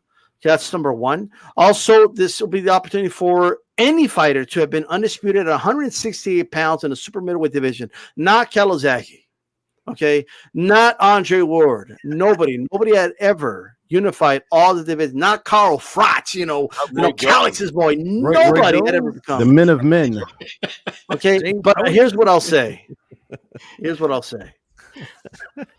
First, I want you guys is condensed prediction. We've all done, breakdowns and all that, but Calix, Plant versus Canelo. How do you see this fight going? Who's going to win? Levels. Caleb Plant's does everything good. Canelo pretty much does everything great. So that's how if I could condense it into one sentence, that's the issue that Caleb Plant has. His pathway to victory is pretty narrow, being that he doesn't have much power, 12 KOs in 21 fights. And Canelo's been in there 35 rounds with two of the biggest punchers, the two biggest punchers between 160 and 175, and that's Gennady Golovkin and Sergey Kovalev. And he went 24 rounds with Golovkin, and I didn't see him hurt. I mean, he was wobbled a couple of times, but not hurt. And then he walked through Kovalev. So he's got a granite chin. So usually in a fight like this, where you have a guy who's plus 600, like Caleb Plant, you say, okay, maybe he's got a puncher's chance. Maybe he can land something early in the fight that's going to even things out, the equalizer, much like Mosley against Mayweather. You know, Mosley had a shot in that second round, and then Mayweather took over 10 rounds after that. But Caleb Plant doesn't have that equalizer. He's going in there with a guy who has better than a granite chin, and he doesn't have much power. The second issue is with Caleb Plant is you have to definitively win 7 rounds. And even Billy Joe Saunders, I heard him talking about the fight earlier. He said you have to beat this guy definitively in rounds because he's going to get the benefit of the doubt in every single round. And plus, he's going to have that one scorecard that we always say, wow, like the 114 against Mayweather. You always have that one Canelo card. So he has to definitively win 7, 8 rounds in order to beat Canelo, to have a shot to beat Canelo. So though his pathway to victory is narrow, now he does have skills. He does have a good tool set to go into. But here's the wild card, and I spoke about this last night on my channel. The wild card is you have guys. Tyson Fury is one of those guys. Didn't look so good against Cunningham. Then he came back and schooled Klitschko. Didn't look so good against Wallen. Schooled Deontay Wilder. All right, you have those guys who fight to the level of their competition. They'll fight down to average competition and look average like Caleb Plant did against Truax. But on a big night like this, when he's fighting Canelo, maybe Caleb Plant's cut from that cloth where he fights to the level of his competition. When the lights are the brightest, he's going to show up. That's the wild card here. And if he is one of those guys, we're going to see a skill set that we haven't seen from him yet because he hasn't faced anything to the level of opposition of Canelo up to this point. So I think there's going to be an entertaining fight early on, just to wrap it up. And this is the toughest fight, in my opinion, for Canelo since the second Triple G fight. I do believe that. I think it's a tougher fight than anything he's faced at 168 up until this point. So entertaining fight early, but the cream will rise to the top in the middle rounds. And I think Canelo is going to stop him in the later rounds. There you go. The Shoe Shine. I appreciate the support, brother. This is para las chelas el sábado. Okay. Thank you so much. Much appreciate everybody subscribe to the Shoe Shine Boxing here on YouTube. Joe Habib. Talk to us, brother. What's your prediction for this fight? I've heard other people say what Kalik said about Caleb Plant rising to the occasion, rising to the level of his opposition. But I continuously go back to that Usyk fight, those last 4 rounds, and he just faded so badly in those last 4 rounds. He got off to a great start. I had him winning, I believe, 5 of the first 6 rounds, and then I had him losing the last 4 rounds. All 3 judges had him losing the last 4 rounds in that fight. He actually broke his hand before that fight, that left hand, and he injured that same hand again in the Truax fight. So he's had issues with that left hand, right? And I don't know if that's why he slowed down, in the Truax fight and kind of coasted because he hurt his hand. And I don't know if his hand was fully healed when he went into the Usyk fight. But one thing I do know is he's faded in both fights, and that Usyk fight was the biggest fight of his career. He won the title, right? And he just faded so badly in the 12th round. He was like holding on for dear life. I just didn't like that, right? And then I'm hearing about the jab. Well, Canelo fought Sergey Kovalev, and I know people want to down Sergey Kovalev. He was this, he was that, but he was 36 years old, right? Still a great fighter. The previous fight before that fight with Canelo, he knocked out Anthony Yard with that jab. So, if Canelo can deal with that jab, then he can deal with Plant's jab. And the problem that I have with Plant also is he's basically a one-handed fighter. He doesn't use the right hand a lot. It's just like it's like a filler punch for him. You know, he uses that left hook. He has a really sharp, quick left hook. He knocked Usyk down with it twice. Haven't seen any inside game from him.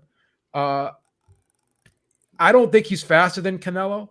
I think that, you know, he's quick, but I don't think he's faster than Canelo. I think Canelo is just a better all-around fighter. He you know, he's decent from the outside, but he's really good in the mid-range, and he's really good up close. Going back to that Usyk fight, 2 punches that I saw Plant get hit with a lot was the left uppercut and the left hook. Those are Canelo's money punches. So I think it's going to be a very, very one-sided, easy night for Canelo. I think this is a stylistic nightmare for Plant, and I think gets knocked out in 7 rounds. All right. Sutter Kane, talk to us, brother. Are you feeling the same pressure Plant's going to feel on Saturday? What's going on right now? But anyway, talk to us. Who do you got in this fight? Talk to us, brother. Let me tell you who I got. Hold on a second.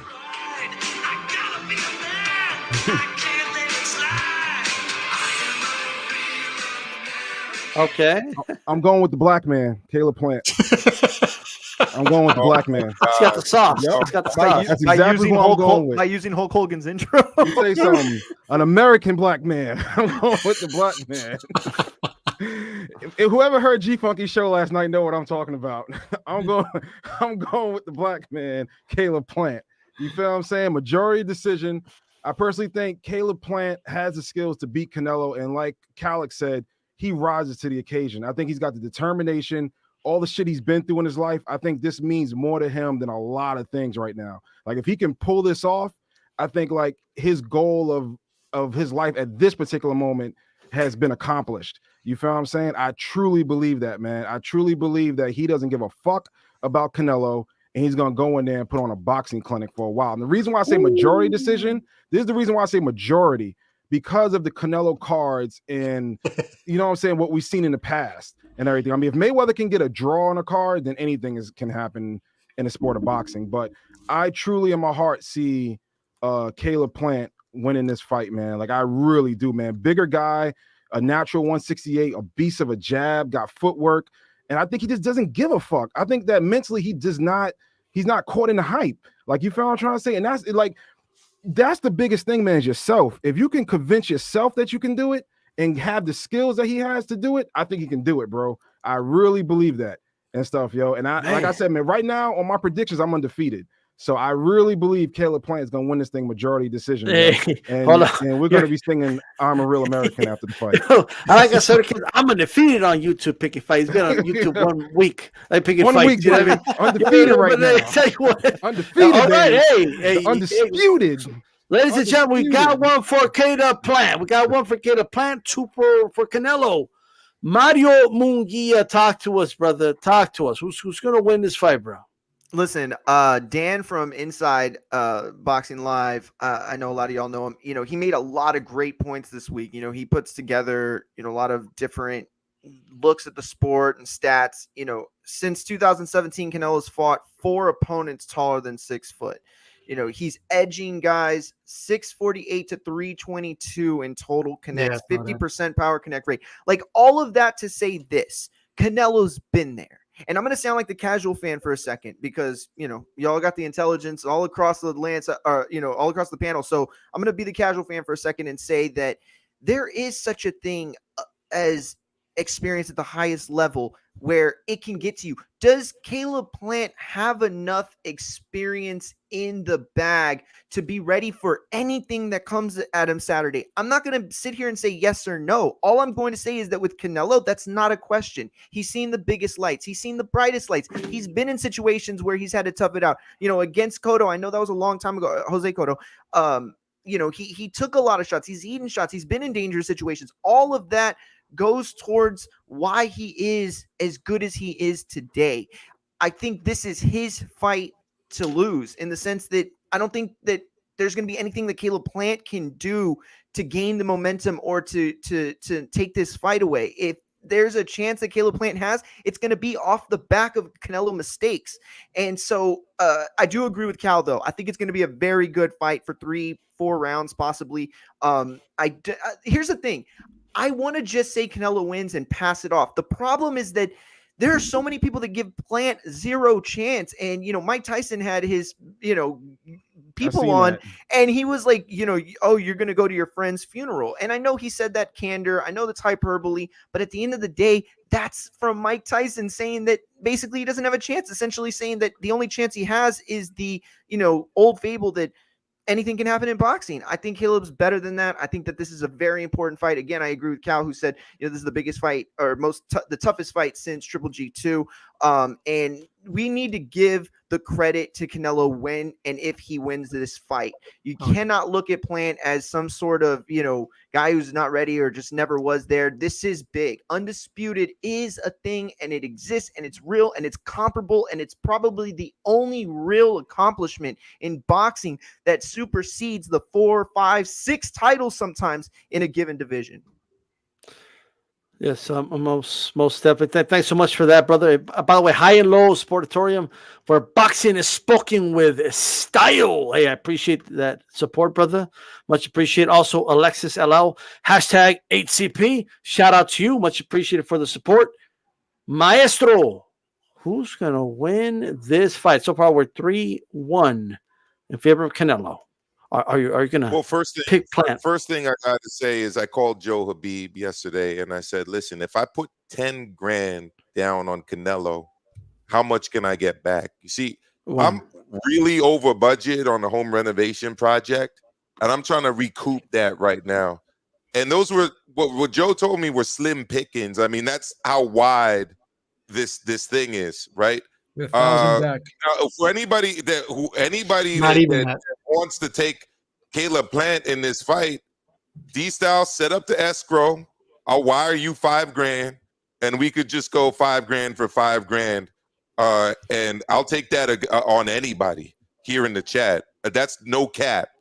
That I need some money right now, and that's how I'm willing to put up $5 grand. So if anybody's bark is or bite is as big as their bark, to borrow a Caleb Plant phrase, D-Style, set up the escrow, and we'll get it sorted. Now, look, if I was a betting man, I'll take you up on that. But if I was a betting man, I don't bet, but if I was a betting man, I would definitely take you up on that. We can even raise it to 10. All right, I was looking for Joe. Did I not say 10 grand yesterday? Yeah, I will raise you on what that. What is it, Cal? It's like you get 800 back or something. Like, it's not even worth over it. 9. So over 9, right? So don't do it. Look, go ahead, Maestro. Steel sharpens steel. I'm sorry. Vincent Fagenbunds, Mike Lee, and a 40-year-old Caleb Truex are not steel. All right.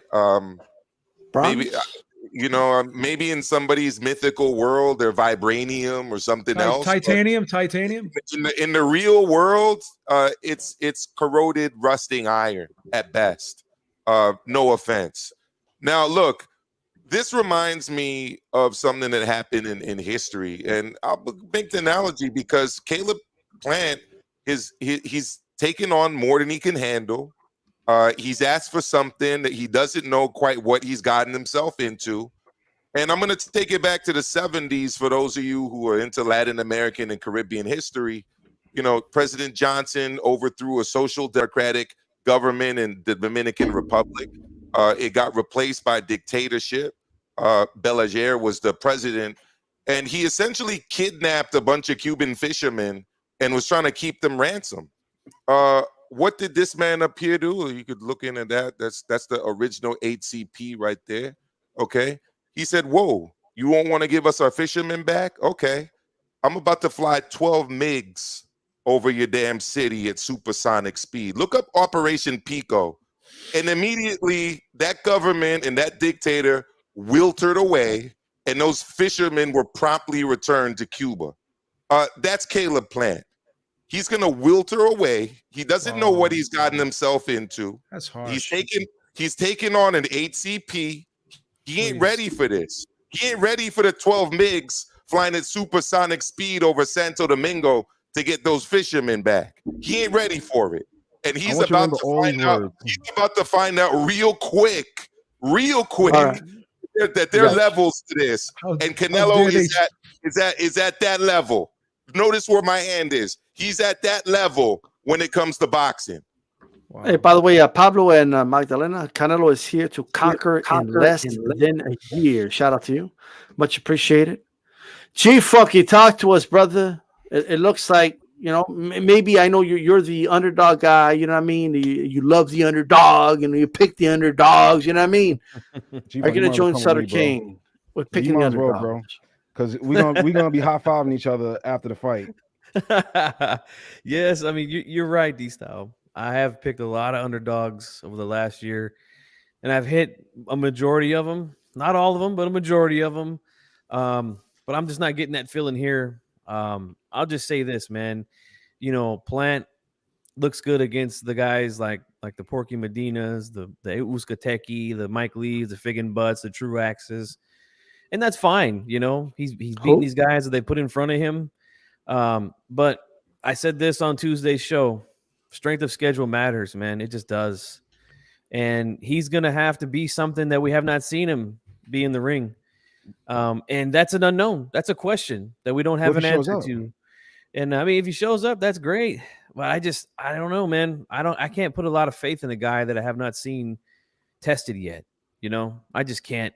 So I got a feeling, bro. Last four rounds of the Usyk fight. Go back and watch it. Yeah, I'm going with Canelo. I think he's actually going to stop him. I really do. But we'll see, man. If he shows up, that'll be great. Then we'll get a good fight, and I'll get my $80 worth. But I just don't see it, man. He's gonna have to be something that I haven't seen him before, and I don't have a lot of faith in that. I think absolutely. Check this out, man. I have to be very, very frank and very, very clear. I'm gonna say this as clear as I can. Caleb Plant, all right. He might as well have stole that IBF from Canelo because he's gonna get beat up like he stole it. Whoa, right? That's what's gonna happen. Right? That's it's like, give me that belt. That's too much. Give me that belt. That ain't your belt. Like I know you officially it's your belt, but it's not really your belt. So this is what I want Caleb Plant to do, and this is what Canelo wants you to do. Okay, this is a request. Okay, first of all, polish up the leather on the belt. Okay, shine it up very nice. Buy some polish. Shine up that belt. Make sure it looks nice. You're not even gonna get to keep that one. You know, champions usually keep the belts. You're not even gonna keep it. Right? He's going to snatch it. He's going to take it from you. And when you're in the back, like, hey, can I have that belt back? Aren't they going to mail him one? No. You ain't going to get shit. Okay, you ain't even get your belt. He's going to have your belt in his house. Right? Saul Canelo Alvarez is going to beat Caleb Plant like he stole something, and it's that IBF belt. He's going to snatch it from him. He's going to take it from him. Like taking candy from a baby. That's what's going to happen. Okay? Now, I'll give you this. And I want to give you an opportunity to respond, Sutter, but let me say this. Canelo is the definition of rising to the occasion. Okay, he has rose to the occasion his entire career, right? At this level, being tough isn't good enough. Having dreams, isn't good enough. Having the motivation to take it to the next level isn't good enough because you're already at that level. Like you're already here. Just showing that you belong here isn't good enough. Not only does he need to prove that he belongs in the ring with Canelo, he needs to actually beat Canelo once he proves he belongs there, right? I don't think he's proven he belongs there. I don't think he will. And even if he does prove he belongs there, I don't think he will beat Canelo. I just don't. And I'm going to tell you this right now. Let's pretend that there is a bought out judge, right? Let's just pretend. I still don't think it's going to come down to that anyway. I think Canelo's going to clearly beat the shit out of him. That's just my opinion. Okay, I think he's a superior boxer to Caleb Plant. It's my opinion. And even though, let's say that Caleb Plant rises to the occasion. Let's say it's his dream, right? Let's say it's what he's wanted his whole life.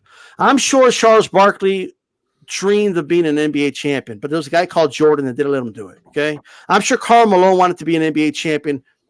Didn't matter, right? I'm sure all these guys, had dreams of being champion, but when someone's in your way that also has those dreams, also has those aspirations, also rises to the occasion, but they're just more talented than you, it just doesn't matter. That's what I think, right? But Sutter, what do you say to that? I'll put it to you this way, man. If I had the judging, well, not me as a fighter, but if a fighter had the judging as Canelo for all his career, we could be saying the same thing. We're not talking about an undefeated fighter here, bro. We're talking about a fighter with a question mark on a lot of fights. So in my personal opinion, Caleb Plant has enough skill, enough will, and enough dog in him to pull this off, man. I'm dead serious, bro. He doesn't care. That's the whole point. Most guys, I agree with everything Caleb Plant said. I really did agree with. Like, most guys who get in there are just more amazed with being in there with Canelo than actually fighting him. Like, you feel what I'm saying? Like, you talking about a guy who really doesn't care. Who's like, you know what? I'm gonna put it all on the line. Let him finish, Maestro. Let him finish. You'll respond, Maestro. Maestro, Kovalev to me was done, bro. Like, Kovalev was done, bro. Not true. Kovalev was beyond. Well, let him finish his point, guys. Let him finish his point. Was beyond done when he fought him. It was a good fight, but come on, man. Like, it was short notice. Even Kovalev said it. Like, if they gave me more time for the training camp, that came out of Kovalev's mouth. What I'm saying is this, yo, with this particular fight, man, I'm telling you, man, I think you're gonna really see a guy who rides for the occasion. You're gonna see a star born that night. Like, real talk. I think you're gonna really say, damn, I didn't see that coming. And remember, Beeb, I've been watching you for a while, bro. Couple picks been kind of off lately, bro. I ain't gonna lie. So I'm gonna be real with you, bro. I'll put it this way. You want to see the balance? You want to see the balance? You don't want to throw out the balance, bro. I'll put it this way. When I win, I win big.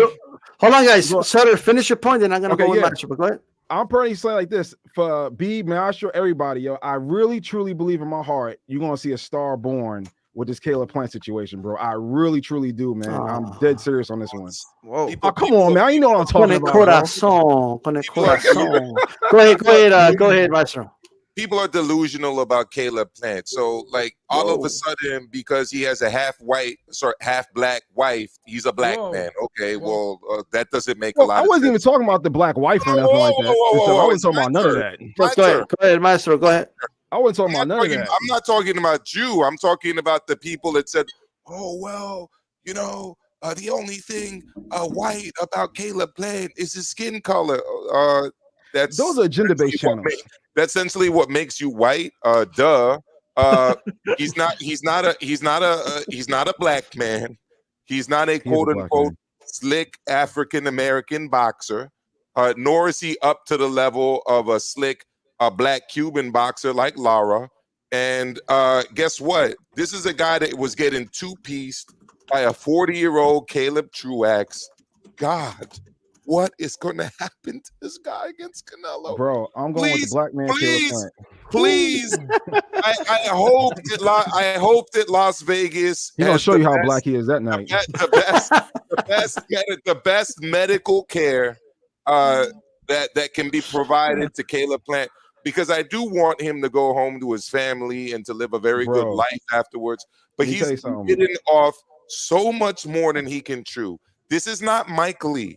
This is not Vincent Figgenbuns. This is not Porky Medina.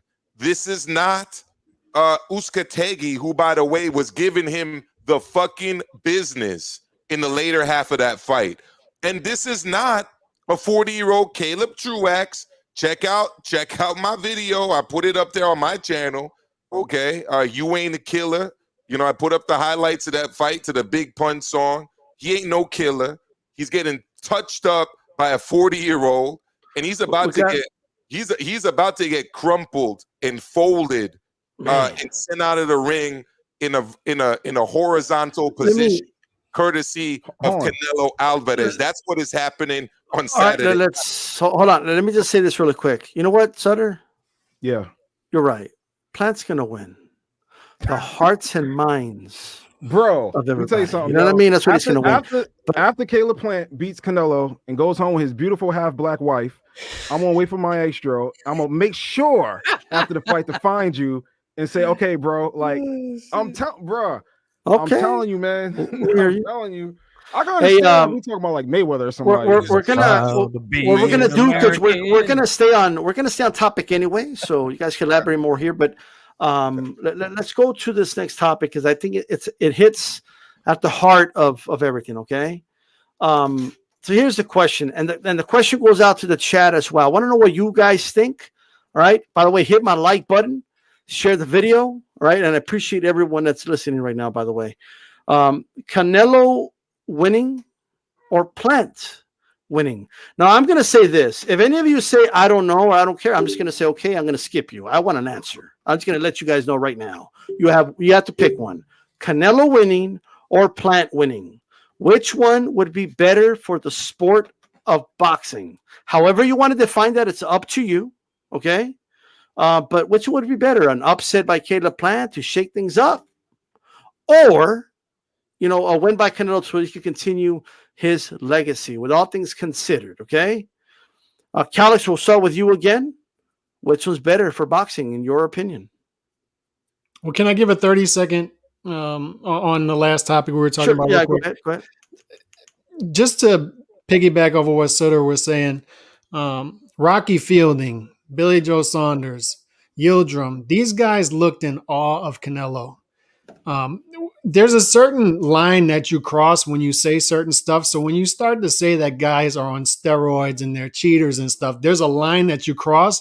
Caleb Plant clearly does not care. He's clearly not in awe of this guy. Man. That's why I think we're going to get an entertaining fight early. I don't see that as this fake bravado type of thing. We're going to get something early that we haven't gotten in those fights because those guys were afraid. And the other point I want to make is, do we really think that Canelo, because I've been in D-Style, you can attest to this, 5, 6, 7, 8 years, I've been hyping up Canelo like anybody, more than anybody on YouTube. But at the same time, there is a part of me that sort of holds back when I compare him to Roy Jones. My guy Roy Jones in the 90s looked invincible. Floyd Mayweather for years looked invincible. Vladimir Klitschko for 10 years looked invincible, untouchable. I don't know if I get that certain sort of vibe about Canelo that he's invincible. So I think that there are guys who can touch him. And I don't know if Caleb Plant's that guy. I'm just throwing those things out there. I respect you, Calix, but I'm sorry. Right now, we're not going to go back and forth about this, guys. But Calix, great thoughts. We're going to go. You will get your turn to speak. Hold on, Calix. Go ahead and answer the question I asked. But I would say, according to this topic, Canelo, because it's great to have a face of boxing, unlike Mayweather, who fights often, who's in front of everybody's face. This guy has fought 4 times in the past 11 months. He wants to fight again 4 times in 2022, and he's even thrown out the possibility of fighting 5 times. This great guy is incredible for this sport. He is carrying the sport. He's lapping these guys. And that's why people think I hate on Canelo certain times when I say stuff like this, like he might be hittable and touchable, but this guy is putting himself more at risk than guys like Mayweather and all these other guys underneath him who are fighting once a year. So Canelo, I hope he wins this fight. I think he'll win this fight and continue to cruise because I want him to be the face of boxing. I want him to be the face of the sport. If Caleb Plant pulls off this upset, I'm not confident that this guy's going to fight twice in 2022. So why would I want that guy to be the face of boxing? I want the guy who's going to fight 4 times a year and continue to carry this sport. Canelo Alvarez is great for this sport, man. All right. Munguia, same question to you. Canelo win or a Plant win? What is better for boxing in your opinion? Yeah, when I saw this question on the itinerary, I gave it a really hard, I thought about it a lot. And even thinking about it as much as I did, Cal just broke it down really, really well to the point that I'm going to still that point. He's absolutely right.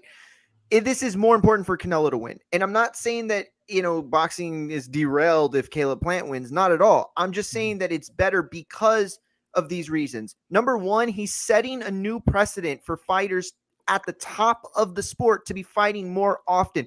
This is as much an important precedent to set for the revitalization of the sport than almost anything. You have seasons in football, baseball, basketball, and you can see Tom Brady, Mike Trout, LeBron James, within that span of time, barring injury, obviously. But that hasn't been the case with fighters like Pacquiao, Mayweather, De La Hoya. Going down the line, it's, this trend of fighting once a year, maybe twice, is just terrible. And for Canelo to set this precedent and have the younger generation follow in his footsteps, it's massively important. The last couple of points is this. I don't know if Caleb Plant is the guy to benefit as much as a Jamel Charlo, as a Triple G. Maybe not him because he's kind of, closer to out of the sports, like a David Benavidez. These are the guys that can raise their mass appeal in ways that I'm not sure Caleb Plant can. Let's look at the Ugas Pacquiao fight for a second. We were supposed to get Pacquiao Crawford. We were supposed to get Pacquiao Spence. We were supposed to get those fights, and those fights propel fighters already with the magnitude and ability that we understand and casual fans relate to and understand, that help propel. So a Pacquiao win does the same thing. A Pacquiao win for a Spence or a Crawford does the same thing that a De La Hoya win did for Mayweather and Pacquiao. What did Ugas accomplish? Obviously, he accomplished a lot, and he's a great fighter, and I really like him. But for mass appeal, what does he do for boxing? Nobody's beating down the door to fight this guy. You know what I mean? Gotcha. With a Caleb Plant, does the same kind of thing happen? I don't know, but I just think ultimately there's a bigger fight out there for Canelo that could set boxing on a bigger course, I guess. What is boxing doing for boxing? Well, we will see. Hey, Chief Funky, talk to us, brother. Canelo win or a Plant win? What is better for the sport, in your opinion? Man, that's a tough question because, anytime an underdog wins, that's big news, But at the same time, I agree with what Calix and Mario just said, that having the guy who is, the number one guy in the sport, the guy who's the biggest draw, fighting so often is always good for boxing. Boxing needs to have more eyes on fighters and things like that. I mean, look at what PBC does with their fighters. These guys barely fight once a year sometimes. Like if Plant wins, he becomes undisputed, which is a great accomplishment for him. All credit in the world to him for pulling the big upset. But I mean, if he fights Canelo again, like they're gonna sit him on the shelf. I mean, Jesus Christ. I mean, they didn't even get him in there with Benavidez when they were both champions at PBC. Like, I mean, I think if Plant was with another promotional company, I would say Plant. But because he's with PBC and what they do with their fighters, I'm going to say Canelo. He's fighting more often. And I just want to make a comment about some of the things I've been hearing about how Plant saying that fighters are just like in awe of Canelo. Like, I just don't see that. I haven't seen that with anybody. I feel like all these guys want to show up to win. They all want to beat him. The only guy that I think that wanted out of the fight once the fight started was Yildirim, but that guy was obviously a bum. We didn't want to see that fight. Nobody did. But I mean, I just haven't seen that. I haven't seen any fighters in awe of Canelo. So that's all I got to say. Okay. Milcar, what is better for the sport of boxing, a Canelo win or a Plant win, and why? Well, I'm going to get to that in a second. First thing I got to say is I'm going to double down on what G Funky just said. Callum Smith was not afraid of Canelo. He showed up to fight. He took the fight actually on pretty short notice because he was confident that he could win. Great fighter. Billy Joe Saunders was not afraid of Canelo.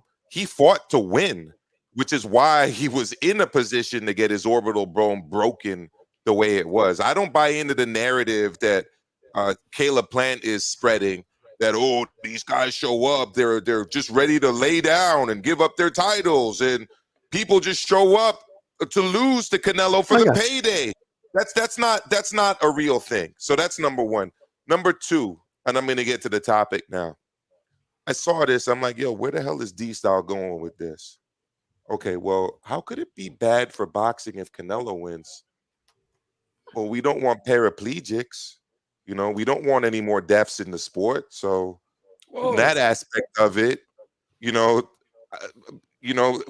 want that if Canelo wins. So Canelo's smart enough, though. He's going to carry this dude for a little bit, He'll break him down to the body. He won't go at him 100% because we don't need that kind of negative attention on the sport of boxing. So a Canelo win in no way, shape, or form can be viewed as a bad thing unless you take it that way, which I don't really think it's gonna go. I think Canelo's too precise a puncher. Well, the question is which one is better. But yeah, go ahead. All right, so now let's go to Caleb Plant. Definitely worse, because you're gonna have every fulanito out there, every Tom, Dick, and Harry thinking that he could win in boxing. It's gonna totally destroy the idea that boxing is a fair playing field, because obviously if he wins, we're talking about, I don't know, some kind of a disqualification, for hitting too hard. or maybe a referee can't count to 10, and then decides that, oh, that was a low blow. Caleb Plant wins. I mean, it's totally going to discredit the sport of boxing if Caleb Plant wins, because those are the only kind of scenarios that he has any shot at winning this fight. So y'all cannot wait till after the fight, bro. Oh, you'll go right now, Sutter. Okay. All right. So the obvious question is, the obvious answer to this question rather is Canelo all day. He's the better fighter. He's got zero chance of losing on a playing field against this guy. Any other result would be bad for boxing. So Canelo is the answer. I'm just giving you alternative scenarios. I got you.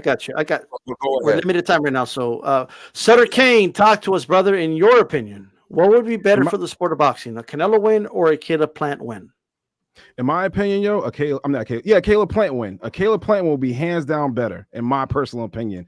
It'll bring more attention and say, oh shit, I can't wait to see the second fight to see what happens, because they're gonna have a part 2. You feel what I'm saying? And then the whole point with Caleb Plant, he's very marketable. You get what I'm trying to say? Where Canelo's marketable too, hands down. But Caleb Plant, bro, Maestro, I'm gonna be real with you, bro. I would love to have a one-on-one debate after this. Like straight up and down, bro. Because you really Monday night. like I'm calling for it, bro. Let's check this out. I've been studying you, bro, and I knew what to expect coming on here. I've been studying you and everything, yo. You feel what I'm saying? So I'll put it this way, man. For me, I got a homeboy who knows Caleb Plant personally and who knew him, like grew up with him, like hands down. He was telling me about Caleb Plant like way before this. So a lot of stuff that Caleb Plant does show, that's who he is. Like it's not a front. Like it's not. Like it's beyond not a front. He known him since they've been kids to now. He says not a front. The dude is really like that. You feel what I'm saying?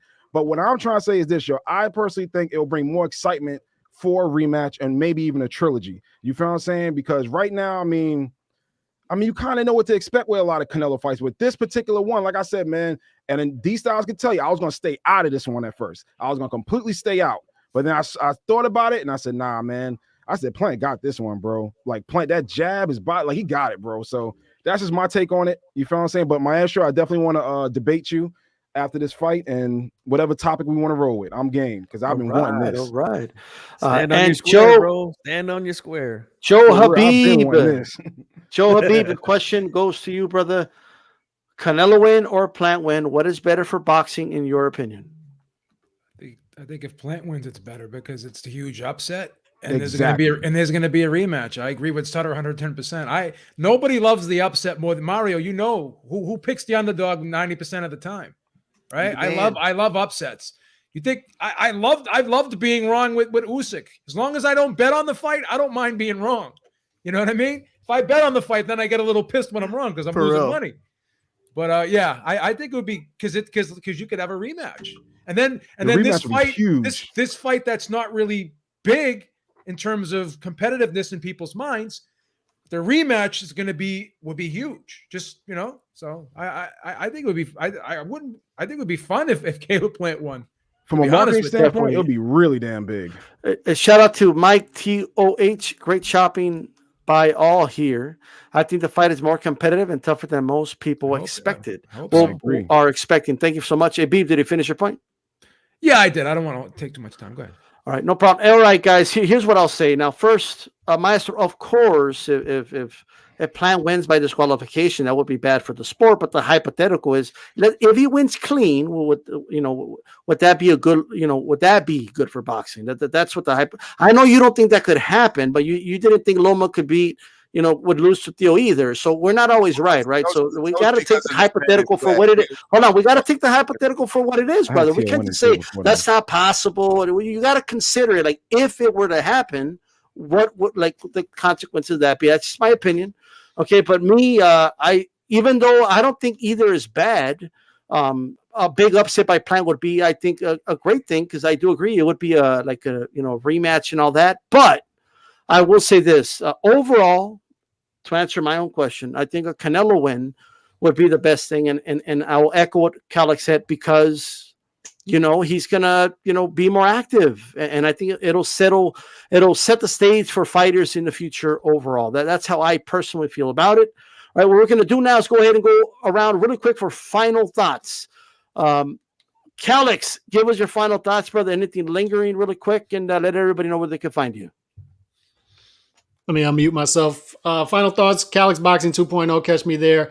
I am excited for this fight. I think it's going to be entertaining. And I expect Canelo to win the fight. The over-under for this fight, Beeb, is 9.5. I'm going over. I'm going over on this one. Really? Caleb Plant's game. Yeah, over 9.5. That's There a is good no bet. value I believe it. there is no value in picking Canelo or Caleb Plant here. The odds are too wide. So go with the over 9.5. I think Caleb Plant's tough. And he'll be in there. Also, my final thoughts, you said who you think is going to be the top fighter in 2025. I guess who you think is going to be the top pound for pound guy. I don't know if y'all threw out Shakur Stevenson, but he's a guy to look out for in 2025 as well. All right. Calix Boxing, everybody subscribe to Calix Boxing. Have a good one, Calix. We appreciate you coming on, brother. Thanks. All right. And Sutter Kane, talk to us, brother. Give us some final thoughts. Anything lingering? The floor is yours. Tell everybody Yeah, I where have they can final find you on thoughts. that. I want to see what the excuse is going to be, Maestro. After Caleb Plant, the black man from Nashville, beats, like straight up puts the fucking the clinic on Mr. Cinnamon. Okay, I really want to see what you're going to say after that. Like, hands down, bro. I'm being so honest with you, bro. So that I just wanted to let that be known. I want to give a big shout out to my crew, Modern Jiu-Jitsu Club. You know what I'm saying? You can follow me at Sutter Kane, NSD. Go by the name Sutter Kane, pretty easy. SUTTER. KAIN. Follow me on Instagram, YouTube, Twitter, Facebook, all that, man. Make sure to check out my new album that's out now, Violence Solves Everything. You know what I'm saying? It's out right now. And I'm glad to be here, man. I appreciate all y'all and can't wait to be back on here again to debate Mr. Maestro over there. All right, I'm here. Absolutely, man. Hey, much appreciated there. And Mario Munguia, talk to us, brother. Give us your final thoughts, brother. Yeah, listen, I just wanted to, reiterate the fact that despite the card not being great, despite the fact that a lot of people seem to think that this is a much more lopsided fight than I anticipated people believing, I'm still super excited. I still feel like, regardless of what you think Plant's chances are, this is who he should be fighting. The last champion left for him to claim the belt. This is who is in the pecking order. And so definitely want to say that. Also, real quick, want to shout out, or not shout out, but mention that Jelena, the female fighter from Canada, her longtime trainer passed away today. Milan, damn it, I forgot his last name. Rest in peace. Yeah, RIP. He's been in a coma for a long time, and she had, rededicated, herself with a new trainer to, honor him. And they were really close. And she turned out to be a really good fighter. And whether she's done or not, whether she continues to fight, doesn't matter. That relationship was important, and she's, I think, going to go down as an important fighter in this time in terms of the kind of action she provided in women's boxing. She always showed up. She always had good fights, whether she was going to win or not. But that was a big thing. But yeah, and also just a heads up, I do have my own podcast coming out, Infighting Podcast, dropping next week. And listen, I hope every single one of you on the panel, would come by and drop by, because honestly, I respect each and every one of you and your grind, but most of all, your boxing intelligence. So yeah, thanks for having me on, guys. All right, man. Mario, we appreciate it, brother, and we'll definitely be supporting you, man. You have a good one, brother. All right. And Maestro, let everybody know what's coming up next. Let everybody know where they can find you, and any final thoughts. Right. So Maestro Boxing, that's where you could find me. You could always find me here with my brothers in arms, mis camaradas, my comrades, the HCP crew. That's obviously G Funky, Dstyleboxing, and Mr. Joe Habib from Ringside Reporter. Very pleased to be here as always. I got a big show lined up tomorrow. It's an impromptu show. One of the biggest podcasters, YouTubers out there, a big boxing fan, Mr. Jimmy Dore himself, is going to come on live to talk the Canelo Plant fight, and I'm going to ask him some other things. about what's going on in the world right now. So definitely check that out. I'm going to be going live 5 p.m. Eastern. That's, I believe, 2 p.m. Pacific time out there on the West Coast. Jimmy Dore and Joe Habib has already offered to come and join me for that. So I'm definitely looking forward to that. I wish I could say more about what's happening Saturday night, but we've got Canelo, the most skilled fighter, most accomplished fighter in the sport right now. Maybe there's a debate with Usyk on that one, but he's taking on a guy who I think is at best the third best 168-pounder aligned with the PBC. Right. Well, and I know you're going to talk about that right now on the overtime, right? Yeah, absolutely. So I'm going to post the link. We're going to go live. I'll take calls. People can join me in the studio because I'm going to drop the link, and I'm out of here, D-Style. Thank you so much. Yeah, brother. We'll see you over there, Maestro. Most definitely. G-Funky, give us some final thoughts, brother. Let everyone know where they could find you, brother. Well, you can find me here on YouTube, G-Funky Boxing. This is where I do most of my work. I am on Twitter, although I'm not very active, but you can find me there at GFunky84. And look, one of our subscribers in the chat has a brilliant idea and wants to do a watch party. So I'm willing to do it on my channel. If any of you guys I know a few guys dropped off, but if you guys want to join me to do that for fight night, you guys are all welcome to do that. And yeah, let's watch history be made, man. First undisputed champion at super middleweight. Should be a good fight. And I'm looking to set up the debate. Sutter Kane versus Maestro. Should be good. Hopefully I can get them to come on Monday night and, we can get them to debate on whatever it is. And I want to say shout out to everyone on the panel, everyone that was here live. Hit the like button, subscribe to all the channels, and that's it, man. Absolutely, man. Shout out to G-Funky. Everybody subscribe to G-Funky Boxing here on YouTube. Catch Uncensored every Monday and all that good stuff. Joe Habib, go ahead and give us your final thoughts, brother, and let everybody know where they can find you. Yeah, I'm looking forward to the fight too. As always, when fight week comes around, I get really excited about the fight. I know people are Plant a lot of criticism, but he belongs here. He's talking like he wants to win because he believes in himself, and I can't resent him for that. So I hope I'm wrong and the fight's more competitive than I anticipate, but we'll see. I don't think I will be wrong, but I'm looking forward to the fight. And you can find me at Ringside Reporter Live here on YouTube. Absolutely, man. A great 12th and final round, everybody. Right. That is the show. I appreciate everybody for tuning in. Hit the like button, and I hope you enjoy the fight on Saturday. Shout out to everybody listening on audio form. This is Dstyleboxing. Hey, go to overtime. That's Maestro A Boxing right now, and go ahead and tune into that. The link is in the chat. I'll see you guys there. I'm out. Peace.